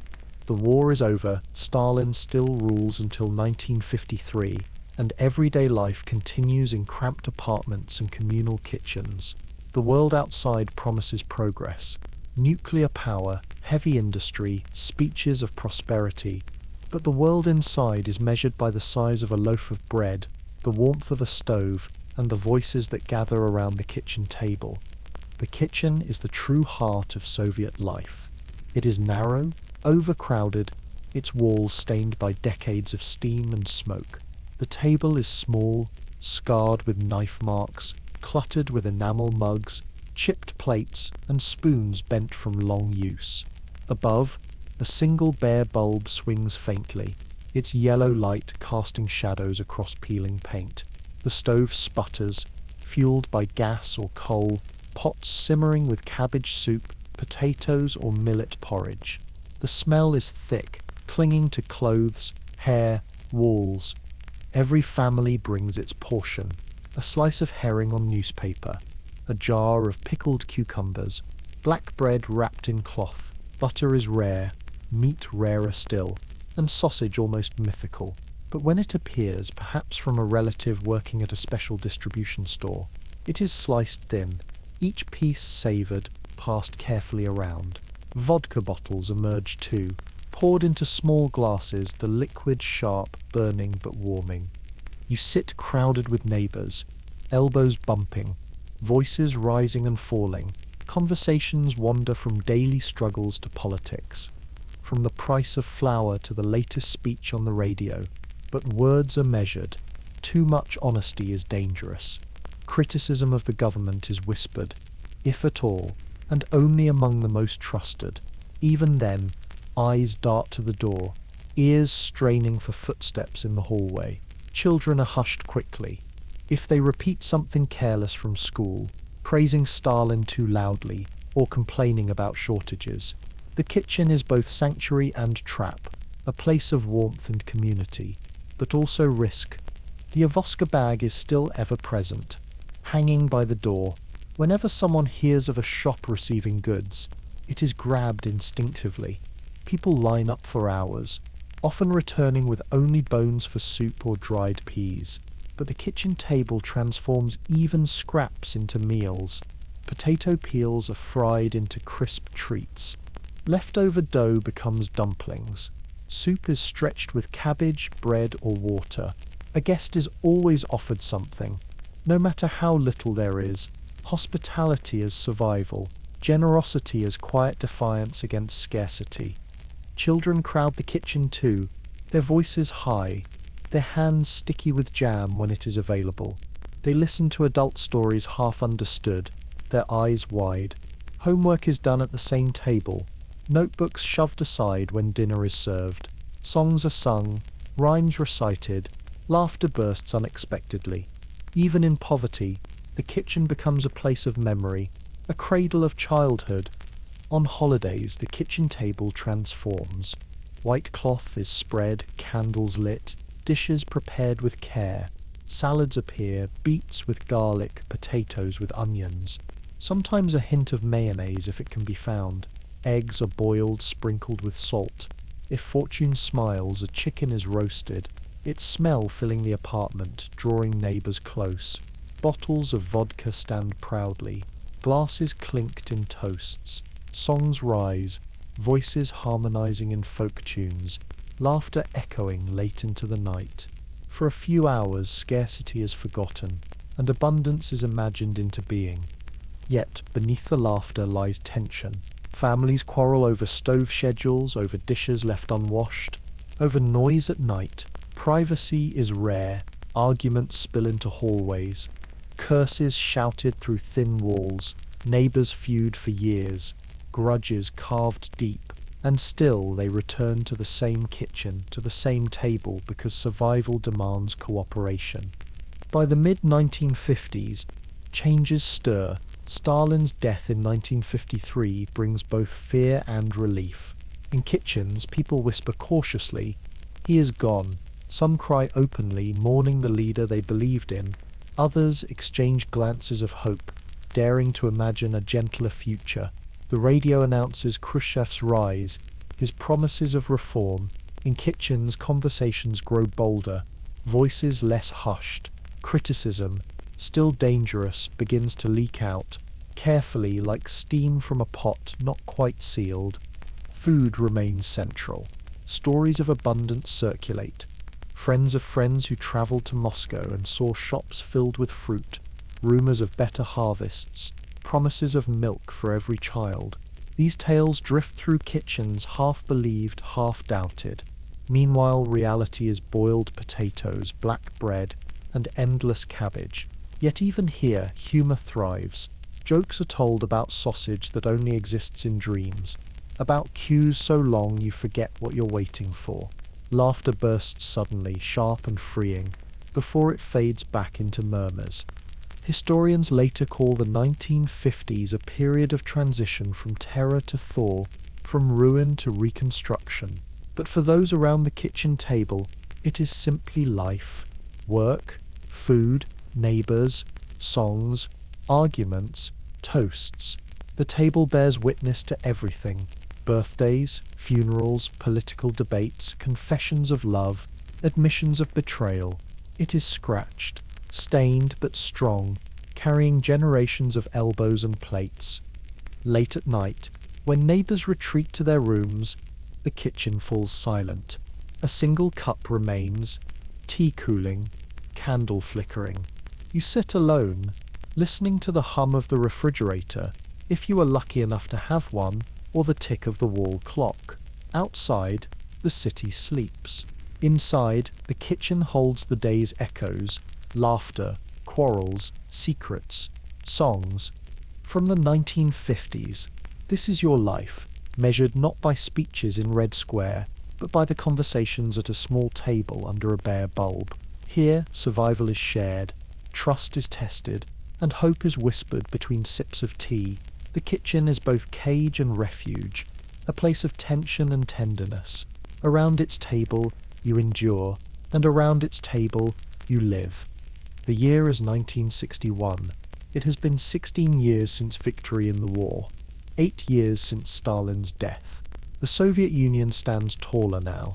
Factories roar, new apartment blocks rise, cities expand. The air carries not only dust from construction but something more, expectation. The future feels closer, brighter, almost within reach. And then, in April, the announcement comes: Soviet cosmonaut Yuri Gagarin has flown into space. The news spreads like fire. Radios crackle with pride, voices trembling with excitement. Loudspeakers in factories blare triumphant marches. Children in schools leap to their feet, clapping wildly. In kitchens, in trams, in long queues for bread, everyone repeats the name Gagarin. His smile, broadcast on posters and newspapers, becomes a new sun. For one brief moment, scarcity is forgotten, hardship set aside. You are no longer just a citizen waiting in line. You are part of humanity's leap into the stars. The kitchen table transforms that night. Neighbors crowd in, glasses filled, vodka if available, tea if not. Bread is sliced thin, herring laid out, pickles gleaming in jars. A radio sits in the corner, its crackle alive with celebration. Man has conquered space. Our nation leads the world. Voices rise in toasts. To Gagarin, to the motherland, to the future. Children listen wide-eyed, imagining rockets soaring, stars rushing past. For once, hope feels tangible, not just promised. But the contrast is sharp. After celebrations fade, reality returns. Shops remain half empty. Queues stretch as long as ever. You stand with your avoska in hand, waiting for flour, sugar, perhaps sausage if luck smiles. The woman beside you murmurs proudly about the cosmos, then sighs about her empty pantry. A man jokes bitterly, "We can reach the stars, but we can't buy meat." Laughter follows, soft but knowing. Cosmic dreams do not fill stomachs. Yet the sense of pride endures. Children wear red pioneer scarves more eagerly, chanting slogans with brighter voices. At school, teachers hold lessons about rockets, space, progress. Chalk sketches of satellites cover blackboards. Boys carve rockets from wood, launching them with rubber bands in dusty courtyards. Girls cut out Gagarin's photograph from newspapers, pasting it into notebooks. The idea of the future, shining, boundless, glows in their eyes. In cities, construction accelerates. New apartment blocks, later called Khrushchevkas, rise quickly, plain and square, their walls thin but their promise immense. For families leaving overcrowded communalkas, even a tiny private flat feels like a palace. Kitchens remain small, barely large enough for a table and 2 chairs, but they are private. Arguments with neighbors lessen, doors close, families breathe differently. You sit at your own table, modest meal before you, and for the first time in years you feel the dignity of space that belongs only to you. Radio and television spread the cosmic message. Gagarin's voice, calm and steady, plays endlessly. Poyakali, let's go. His words echo in factories, classrooms, living rooms. His smile beams from posters on every wall, as familiar as a neighbor's face. The cosmonaut becomes both hero and brother, a worker's son who reached the stars. In his triumph, ordinary people see themselves, proof that greatness is possible even from modest beginnings. But beneath the triumph, the Cold War hums. Newspapers speak of America, of competition, of enemies watching jealously. Propaganda paints the space race. as proof of socialism's superiority. In kitchens, people nod, repeat the slogans, but their minds drift back to shortages. A mother stirring cabbage soup wonders if cosmic glory can bring sugar for her children. A worker, grease still on his hands, smiles at Gagarin's flight, but frowns at his worn boots. Pride and frustration live side by side, inseparable. The countryside feels the dream differently. Radios in villages buzz with the same news, farmers gathering around loudspeakers, caps in hand. Old men shake heads in disbelief. A man in the sky, women smile faintly, proud but preoccupied with harvests, with cows, with bread. Children, though, run to fields, pointing at the sky, shouting that they will fly next. For them the horizon has widened forever. Evenings bring conversations of wonder. Families sit in dim rooms, tea steaming, voices soft.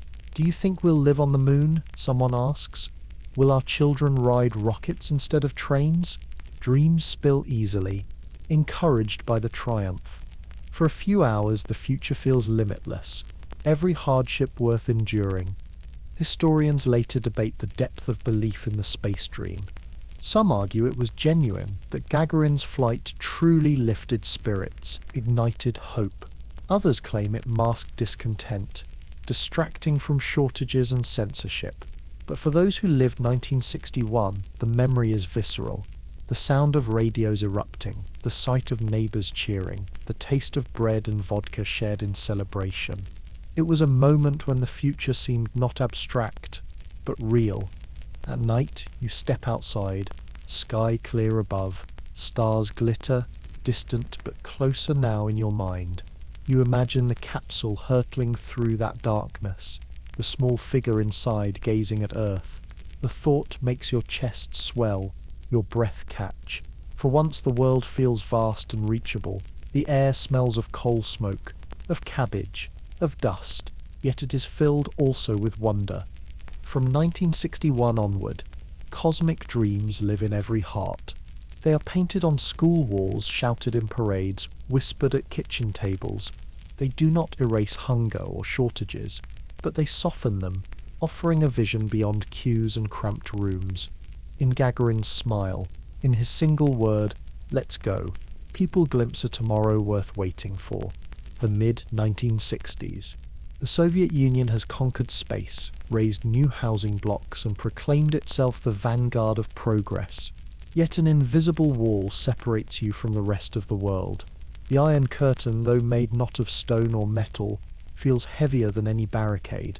It is built of borders, papers, silence, and the constant reminder that life beyond is off limits.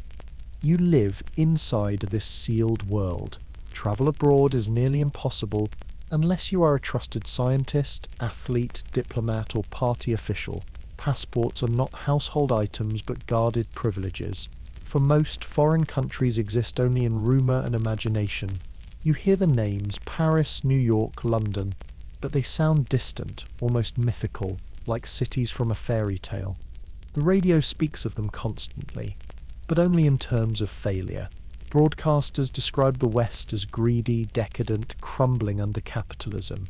Newsreels in cinemas show protests, unemployment lines, police clashing with crowds. Magazines print photographs of slums, of beggars, of riots. The message is clear. You are lucky to live here, in stability, in progress. Yet curiosity flickers. If life beyond is truly so dire, why must the borders be so tightly shut? In kitchens, neighbours whisper of the forbidden. Someone knows someone who has a cousin abroad who sent a postcard smuggled through Poland. The card shows a street lined with glowing shop windows, shelves stacked with fruit and meat. The image is passed hand to hand, studied with awe and disbelief. It must be staged, one says. Perhaps true, another murmurs. The photo is hidden quickly, tucked between books too dangerous to display. Occasionally, scraps of the outside world seep in. Records of Western jazz circulate, copied onto discarded X-ray films, ghostly skeletons etched with forbidden music. You hold one carefully, sliding it onto a turntable, the needle scratching bone. Trumpets blare, drums pulse, voices sing in languages you do not know. The sound is raw, alive, dangerous. Neighbors gather, ears pressed close, feet tapping despite themselves. When the song ends, silence returns heavy, but the taste of freedom lingers. Films too become contraband. Someone obtains reels from abroad, smuggled through black markets. They are projected in secret rooms, sheets hung on walls. The images flicker, streets of Paris, cars speeding along wide boulevards, women in dresses, men in sharp suits. You watch, breath held, as if glimpsing another planet. The projector hums, shadows dance across faces. When the reel ends, people clap softly, then disperse quickly, each carrying both wonder and fear. Even books hold fragments of the forbidden. Foreign novels appear in translation, carefully selected, censored, stripped of harmful ideas. Yet readers search between the lines, piecing together glimpses of another world. A character drinks wine in a cafe, eats fruit unknown to you, walks streets free of queues. The details sting with both envy and longing. You close the book, heart heavy, mind restless. Travel, when it happens, is surreal. Athletes sent abroad for competitions return with wide eyes, describing streets filled with neon lights, shops overflowing with goods, people dressed in colors brighter than any parade. Their words spread in whispers, half believed, half doubted. Some accuse them of exaggeration, others hang on every syllable. The stories spark both pride and discontent. Pride in representing the nation, discontent in knowing what is denied. For ordinary citizens, the closest glimpse of the outside comes from tourists. Carefully managed groups from the West visit Moscow or Leningrad, escorted by guides watched closely. You see them in the streets, cameras hanging from necks, clothes sharp, smiles open. Their presence stirs something inside: curiosity, envy, suspicion. Children point, adults glance quickly away. Conversations are minimal, guarded. Still, their very existence proves the outside is real, not just rumor.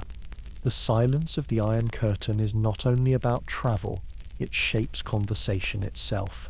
You do not ask too many questions about foreign life. You repeat official lines in public. We are stronger, freer, happier, yet in kitchens whispers persist. Someone wonders aloud what oranges taste like when they are always fresh, not only on rare shipments at New Year. Another dreams of walking a street without queues. A third imagines buying clothes not sewn from patched fabric, but new, shining in a window. These thoughts remain fantasies tucked into hearts like forbidden photographs. Historians describe this era as paradoxical. On one hand, pride soared, Soviet achievements in science, sport, and military strength inspired awe. On the other, the silence of isolation bred curiosity, frustration, and quiet disillusion.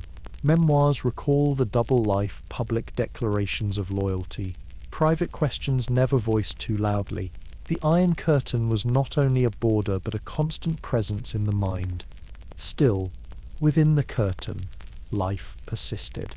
Families moved into new Khrushchevkas, their own kitchens, tiny but private. Children studied in schools, reciting poems of progress. Workers filled factories, their hands black with grease. The rhythm of daily life, cues, songs, arguments, laughter, continued unchanged. The outside world might have been sealed away, but survival remained rooted in the same rituals. Bread on the table, tea in enamel mugs, stories whispered in the glow of a bare bulb. At night, you step onto a balcony. The sky above is wide, stars glittering. Somewhere beyond that horizon, people walk streets you may never see. You breathe in the smell of coal smoke and cabbage, listening to the hum of the city. The Iron Curtain holds, silent and immovable. Yet behind its silence, curiosity beats like a hidden drum, steady, persistent, waiting for cracks to appear. From the mid-1960s, this is your world, proud yet sealed, vast yet confined. You belong to a nation reaching for the cosmos, yet unable to step freely across its own borders. And in that contradiction between space above and silence around, you live, dream, and endure. The late 1960s into the 1970s, the Soviet Union is strong, its borders secure, its leaders speaking confidently of stability. Factories hum, parades march, propaganda fills airwaves with certainty. Yet under the polished surface, a quieter rhythm grows. It beats in youth gatherings, in smoky kitchens, in typewritten pages passed hand to hand.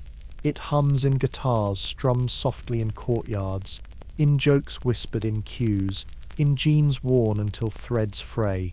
Hidden rebellion, not open protest, but gestures small enough to survive, large enough to matter. It begins with sound. Western music filters across borders through static-filled radio signals. Voice of America, Radio Luxembourg. You twist the dial late at night, volume low, ear pressed close.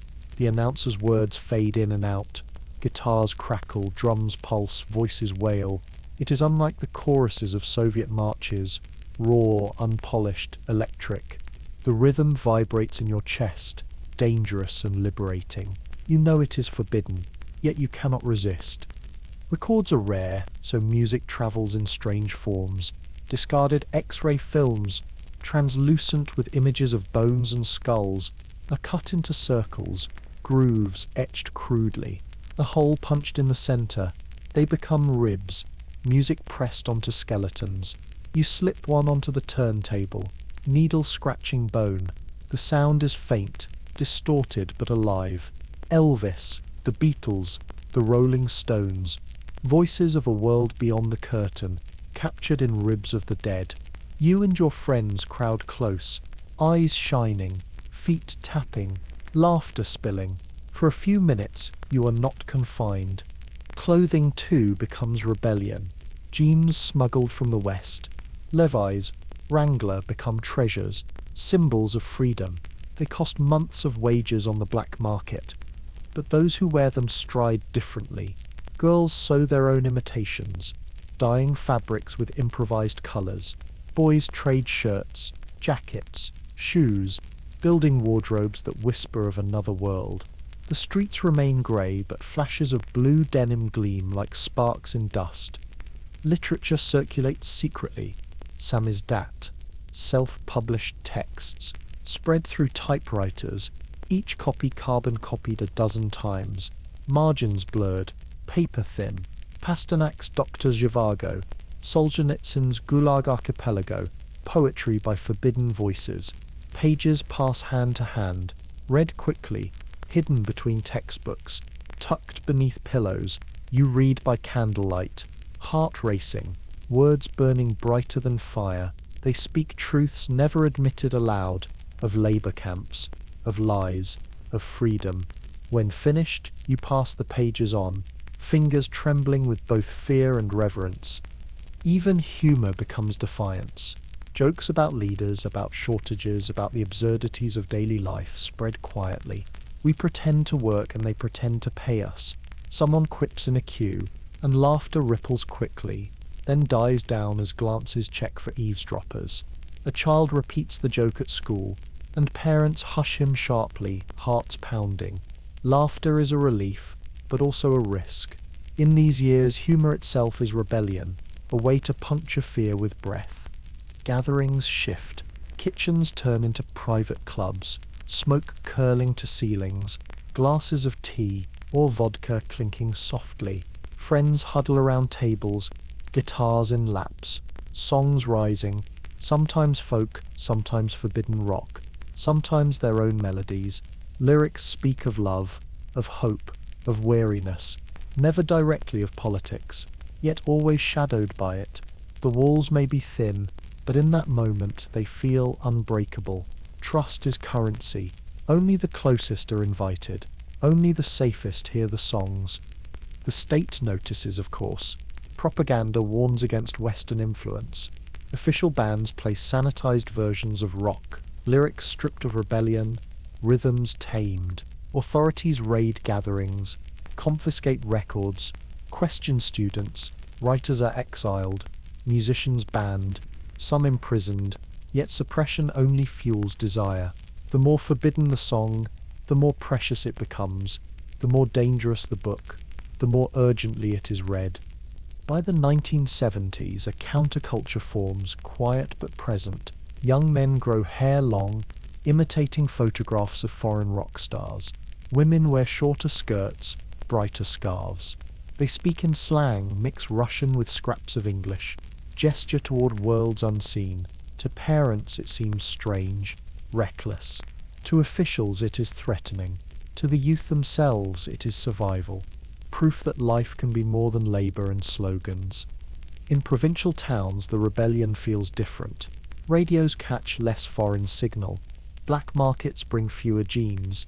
But still, youth gather, sharing guitars, scribbling poetry, dreaming aloud. They swap hand-copied lyrics, draw sketches of imagined album covers, invent their own bands. The hunger for something else, something freer, beats even where the curtain is thickest.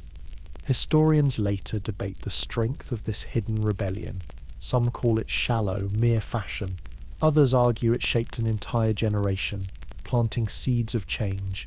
But for those who lived it, the memory is sharp. The thrill of forbidden music, the weight of typewritten pages, the laughter in a smoky kitchen. These were not small things. They were lifelines, breaths of air in a stifling room. At night, you return from a gathering. Footsteps quiet on stairwells. In your pocket, a folded page of poetry. Words too dangerous to keep openly. In your ears, the echo of guitars played on ribs of X-rays. In your chest, a warmth that lingers even in cold corridors. You know tomorrow the grey rhythm will resume. Work, cues, propaganda.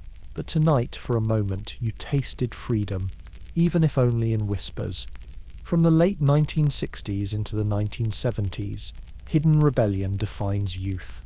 It is not banners in squares or slogans. Shouted in the open, it is jeans worn thin, music scratched on bones, books typed in secret, jokes shared quickly. It is the refusal to surrender imagination, even when borders and silence press close. And in these quiet acts, in laughter, in song, in whispered truth, you carry the spark of a different tomorrow. The 1970s into the early 1980s, Brezhnev's face stares down from portraits, his voice slow and heavy on the radio. The newspapers declare stability, prosperity, and steady growth. And in a way, they are right. There is no famine, no purges, no war tearing the land apart. Streets feel calmer, cities expand, and factories produce. Yet beneath this calm lies another truth. Stagnation. A life where nothing changes quickly, where grey days repeat endlessly, and where survival means enduring the monotony. You wake in a small apartment, one of the countless khrushchevkas built in the years after the war. The walls are thin, plaster cracking, pipes clanking. In winter, radiators groan, filling rooms with uneven heat. In summer, the air feels heavy, dust settling in corners. Furniture is standardized. A sofa bed that creaks, a wall unit filled with books and glassware, a rug hung on the wall both for decoration and insulation. The smell of cabbage soup drifts from the kitchen, mingling with cigarette smoke and damp laundry hung to dry. Morning begins with cues. You take your avoska, step into the street, and join the line already forming outside the shop. It is long, winding around corners, filled with murmurs and sighs. People chat to pass the time. Jokes about shortages, complaints about officials, gossip about neighbors. Hours pass. Sometimes you reach the counter and find shelves empty, goods gone. Sometimes you manage to buy a few pieces of meat, a packet of tea, a bundle of sausages that disappear instantly at home. The rhythm of life becomes defined by cues, for food, for shoes, for clothes, for books, even for furniture. You learn patience, or perhaps resignation. Inside the shop, shelves look bare more often than full. Glass jars of pickled vegetables, stacks of tinned fish, bricks of black bread. Fresh fruit is rare, Oranges appearing only at New Year, bananas almost mythical. When they do arrive, people line up for blocks, clutching bags, children tugging sleeves in excitement. The taste of citrus, sharp and sweet, becomes a memory cherished all year. Workplaces reflect the stagnation too. Factories run steadily, quotas set and met, but innovation lags. You sit at a desk in a government office, papers stacked high, stamps and signatures filling hours, bureaucracy stretches endlessly. Forms requiring forms, approvals demanding approvals.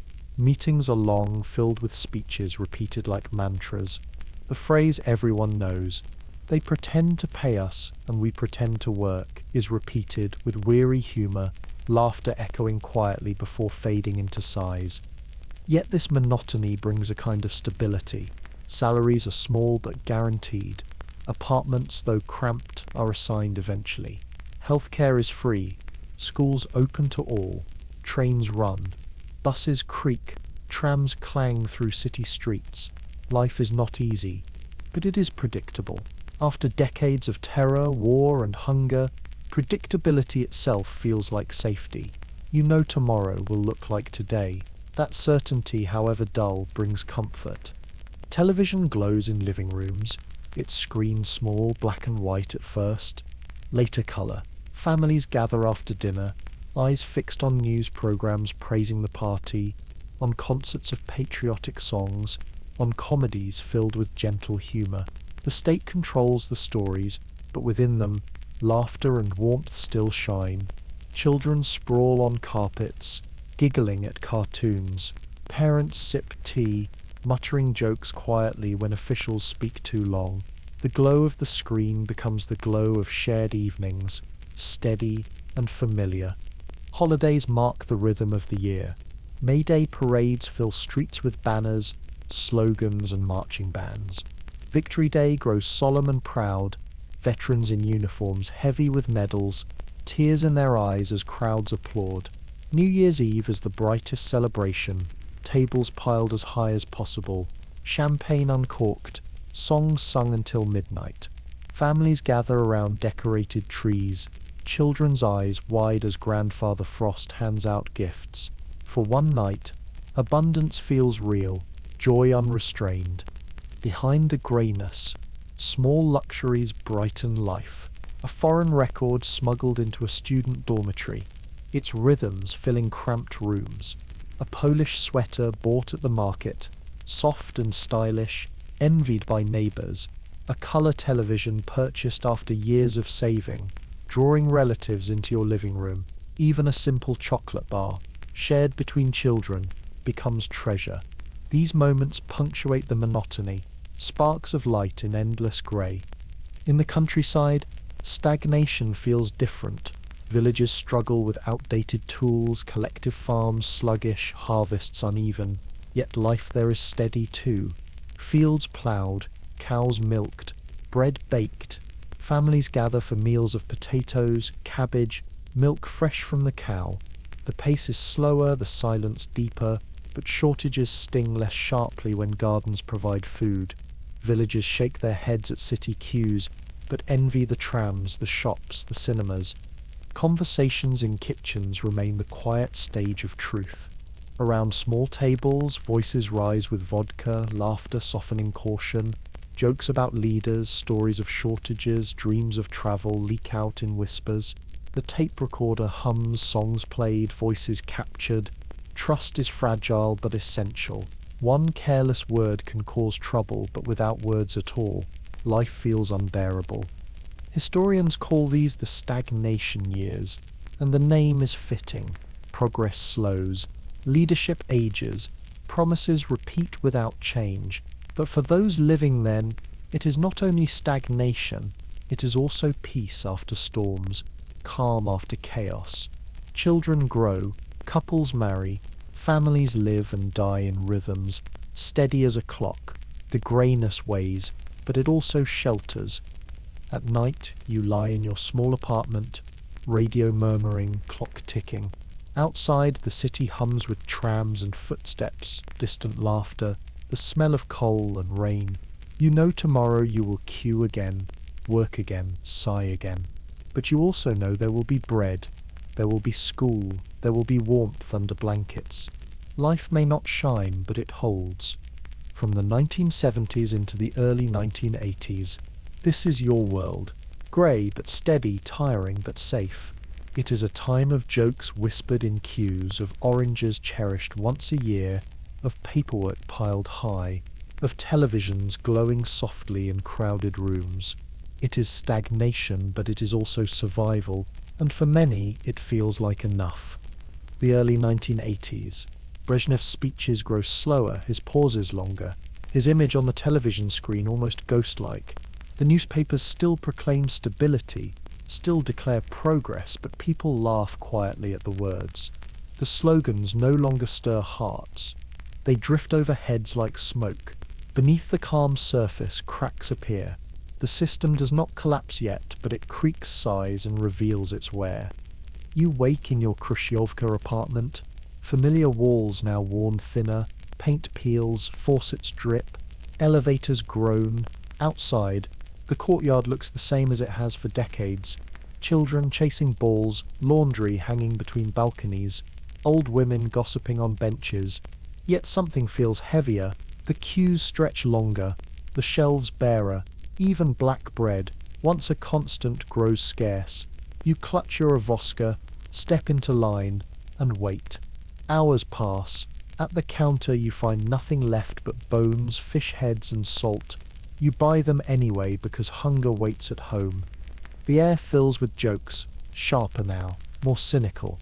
They pretend to pay us, we pretend to work. Becomes they pretend there is food, we pretend to believe it. People laugh, but the laughter tastes bitter. At kitchen tables, vodka flows more often. Glasses raised not only in toasts, but in weary resignation. The same conversations repeat. The shortages, the officials, the lies. You whisper, but the whispers grow bolder. In factories, machines break down more often. Spare parts are scarce. Deliveries delayed. Workers improvise, patching old equipment with wire, with tape, with hope. Reports are falsified. Quotas inflated. Papers signed without truth. Everyone knows, yet the ritual continues. Bureaucracy multiplies forms, approvals, meetings, but solutions never arrive. You sit in endless conferences, watching colleagues nod through speeches no one believes. Outside, windows frost, dust settles, the same problems linger. Television glows in evenings, but its images ring hollow. Leaders shuffle in and out.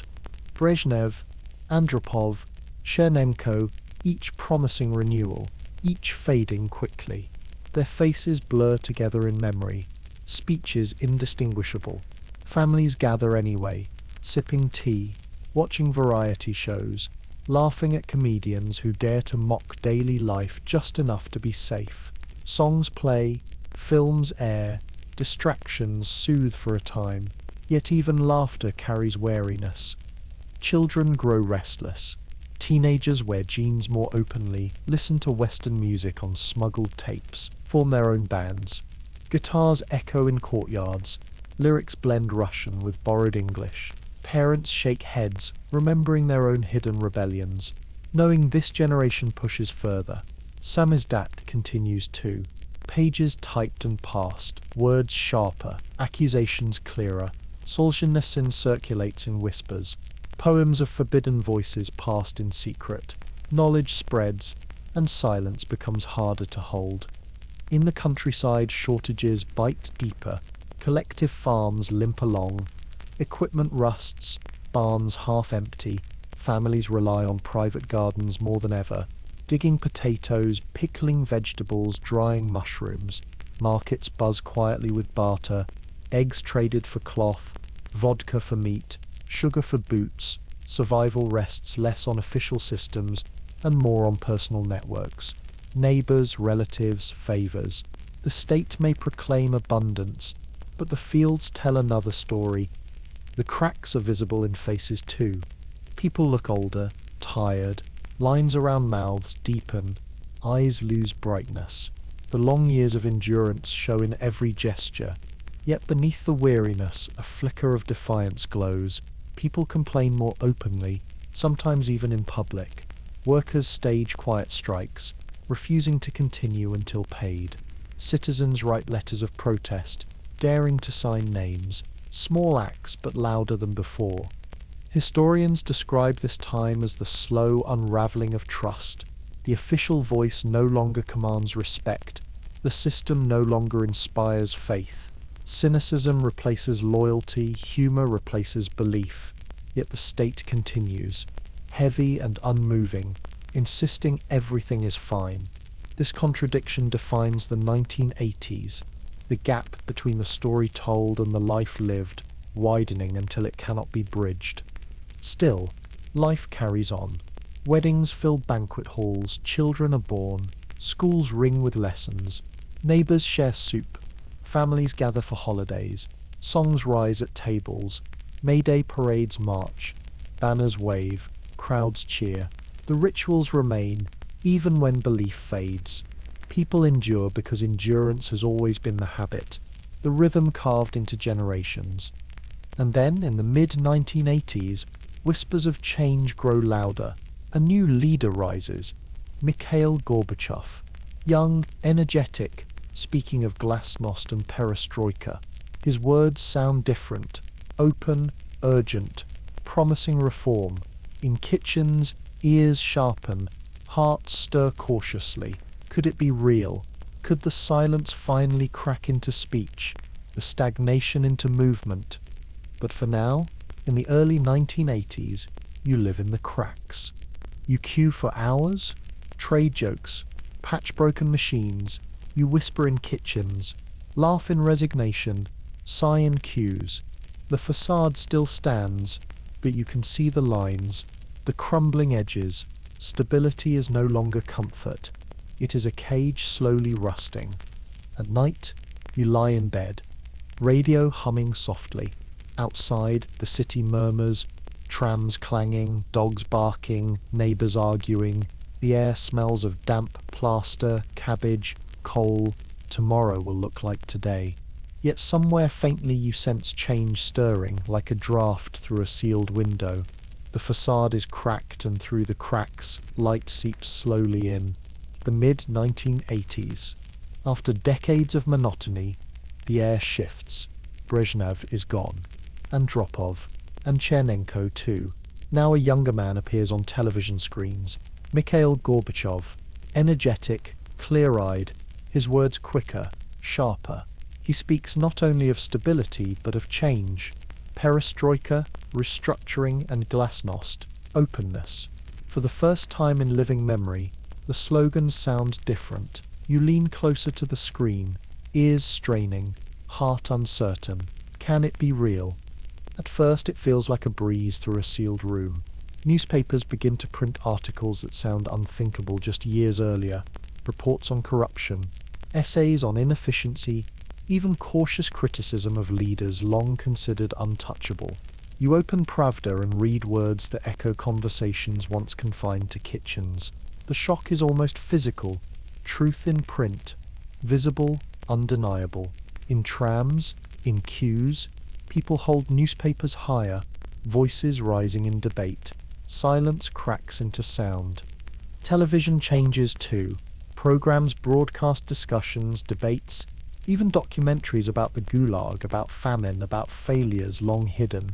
Families gather in living rooms, staring at the screen in disbelief. Elderly neighbours cross themselves, muttering that they never thought they would hear such words aloud. Children listen wide-eyed, sensing the weight even if they do not understand the history. Conversations spill into kitchens afterward, louder than before, no longer only whispers. In factories and offices, the language shifts. Meetings once filled with ritual applause now host genuine arguments. Workers complain openly about broken equipment, about shortages, about wages that never stretch. Managers listen, sometimes nodding, sometimes resisting, unused to such candor. The phrase glasnost spreads quickly, appearing in posters, in speeches, in casual conversation. It becomes both promise and shield. Speak your truth, and say it is glasnost. Yet openness reveals not only hope but pain. Stories of purges, of gulags, of famine emerge in print and in memory. Survivors speak for the first time, their voices trembling but strong. Books once banned circulate legally. Shelves filling with Solzhenitsyn, Pasternak, Akhmatova. Poetry, novels, memoirs, words silenced for decades flood back into the world. You hold a volume of Dr. Zhivago purchased openly. Its pages crisp, its sentences luminous. Reading it feels like rebellion and reconciliation at once. Music shifts too. Rock bands once hidden in basements now play concerts in stadiums. Electric guitars wail, drums pound, crowds roar with voices unafraid. The energy is intoxicating, dangerous, alive.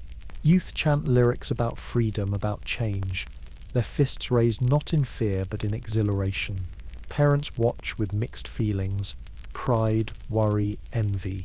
The sound of rebellion becomes the anthem of reform. But alongside new freedom comes chaos. Shops grow emptier, queues longer. The economy, strained by years of stagnation, falters under reforms. Ration cards return in some regions, families clutching them desperately. Sugar, soap, even bread vanish from shelves. You stand in line for hours, only to return with nothing but rumors that goods will arrive tomorrow, that they were stolen, that they were sent elsewhere. The frustration grows sharper because now it can be spoken aloud. People grumble openly, no longer whispering, their anger heavy in the air. The contradictions multiply. You can speak more freely than ever before, yet you eat less. You can read books once forbidden, yet you cannot find sausage in stores. You attend a concert of a rock band once banned, but your shoes are patched for the third time. Freedom tastes sweet, but hunger and confusion sour it quickly. In politics, debates rage. On television, deputies argue. Voices raised, fists pounding tables. Elections bring new faces. Independent voices, unfamiliar and bold. Crowds gather in squares to protest, holding banners, shouting slogans. The sight shocks you. Demonstrations not broken by police, not silenced by arrests. You stand in the crowd, heart racing, chanting with strangers, feeling history shift beneath your feet. In kitchens, conversations grow louder still. Neighbors argue about reforms, about whether they will save or destroy the country. Some believe passionately in Gorbachev, in change, in democracy. Others fear collapse, chaos, loss of order. Vodka flows, voices rise, tempers flare, yet no one falls silent anymore. The walls that once pressed in with fear now seem thin, almost transparent. Historians later describe these years as exhilarating and unstable. For those who lived them, the memory is vivid. The thrill of saying what you thought, the shock of hearing forbidden truths, the frustration of empty shelves, the confusion of shifting rules. It was like standing on a bridge half-built, swaying in the wind, uncertain whether it led to freedom or to collapse. And yet, hope glows. You watch young people march with banners calling for reform, their eyes bright, their steps firm. You see neighbors once silent now speaking with fire. You hear songs, read poems, watch films filled with daring honesty. You feel part of something alive, larger than yourself, moving faster than you can follow. At night, you sit at your kitchen table, newspaper spread, tea steaming, conversation buzzing. Outside, the city hums with both fatigue and possibility. Inside, you feel the weight of history shifting, the silence of decades cracking wide. It is frightening. It is exhilarating. It is both at once. From the mid-1980s, glasnost and perestroika define life. They give you words but take away certainty. They open doors but reveal wounds. They promise a brighter future, but demand sacrifice in the present. You live in contradiction, in noise, in hunger, in hope, and for the first time in generations you feel not just endurance but the tremor of change. The year is 1991. The Soviet Union is 70 years old. but it feels ancient, fragile, and cracked. What once seemed unshakable now trembles daily. You live surrounded by rumours. Talk of independence, talk of reform, talk of collapse. Every morning brings new uncertainty, every evening new arguments in kitchens and courtyards. The old world is dissolving, and no one knows what the new one will be. Shops stand almost bare. You step inside and see only shelves of vinegar, salt, matches, jars of pickled vegetables no one wants. Meat is gone, sugar gone, flour gone. You stand in queues for hours, clutching your ration cards, hoping for delivery. Sometimes a truck arrives, and the crowd surges forward, voices shouting, elbows jabbing. People leave, clutching plastic bags filled with bones, chicken feet, pale sausage. Sometimes you wait the entire day and return empty-handed, stomach hollow, spirit heavier. The joke circulates, they pretend to sell, we pretend to buy. Laughter is sharp, bitter, too close to truth. Money loses meaning. Rubles pile in wallets, but there is little to buy. Inflation eats wages. Savings vanish. Markets appear in streets. Tables covered with goods sold at impossible prices. Imported chewing gum, jeans, cigarettes, fruit. You see bananas, once mythical, now stacked in bunches, but so costly you can only stare. People trade more than they buy. A jar of honey for soap, shoes for flour, vodka for anything at all. Survival is barter, networks, luck. The air itself is charged. Demonstrations fill squares, banners waving, voices rising. Some demand freedom, democracy, independence for republics. Others cling to the Union, fearing chaos, loss of identity. You stand among crowds, shoulder to shoulder with strangers, chants echoing, flags rippling. The noise vibrates in your chest, thrilling and frightening at once. For decades, silence ruled. Now, the streets roar. Television broadcasts debates, arguments, leaders shouting, hands slamming tables. Gorbachev speaks of reform, of preserving unity, of compromise. Yeltsin emerges, strong-voiced, defiant, calling for democracy, sovereignty, markets. The contrast is stark. Families watch together, faces tense, children ask questions, parents cannot answer. The kitchen fills with arguments, tea glasses clinking sharply. One neighbour insists the union must survive, another declares it is finished. Voices rise, hands slam tables, tears spill. The future fractures around you. Then comes August. Tanks roll into Moscow. Engines rumbling, treads grinding asphalt. Soldiers stand uncertain, rifles heavy in their hands. A coup attempts to seize power, to freeze change, to drag the country backward. You hear the news on the radio, breath-catching. Fear grips the city. Memories of purges, of arrests, of repression resurface. But crowds gather, refusing to disperse. They climb onto tanks, wave flags, chant for freedom. The world holds its breath. You walk through streets packed with people. Faces are determined, eyes shining. Some hold flowers, tucking them into barrels of tanks. Others link arms, forming human chains. Speeches echo from makeshift stages. Yeltsin climbs atop a tank, his voice booming through megaphones, calling for resistance. The sight is electrifying. A single man defying power, cheered by thousands. For a moment, fear turns to courage, silence to thunder. And then, the coup collapses. The hardliners retreat, their hands trembling, their authority shattered. Crowds erupt in joy, tears streaming, voices chanting, strangers embrace, laughter and sobs mingling. For a heartbeat, hope feels unstoppable, victory tangible. You taste it in the air, sharp and bright. But victory brings no clarity. In the months that follow, republic after republic declares independence. Ukraine, Georgia, the Baltics, all step away. The Union frays, thread by thread, unraveling into pieces. On December nights, the news is final. The Soviet Union has ceased to exist. The red flag is lowered from the Kremlin, replaced by the tricolor of Russia. You watch on television, the image sharp, unreal. A nation that shaped every day of your life dissolves quietly into history.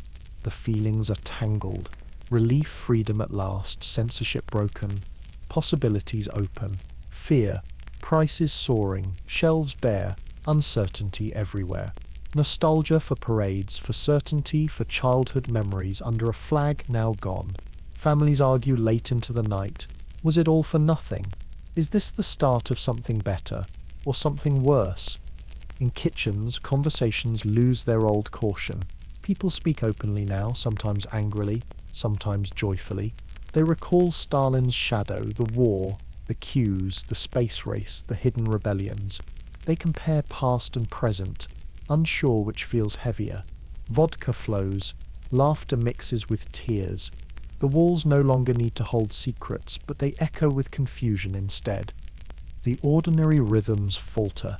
Factories close, workers laid off, wages unpaid, markets expand, foreign goods flood in, bright packages of chewing gum, soda in red cans, glossy magazines. Children marvel at the colors, at the flavors, at the toys. Adults wonder how to afford them, whether they are worth the loss of stability. Life feels both brighter and harsher, like stepping from a dim room into glaring sunlight. Historians will debate endlessly whether the fall was inevitable, whether it was freedom or failure, triumph or tragedy. But for you, living in 1991, it is simply bewildering. Yesterday, you lived in the Soviet Union. Today, you do not. The borderlines shift under your feet. The currency changes in your hands, the anthem in your ears. You are the same, but your country is gone. At night, you sit at your table, a glass of tea before you. Outside, snow falls softly, muffling the city's noise.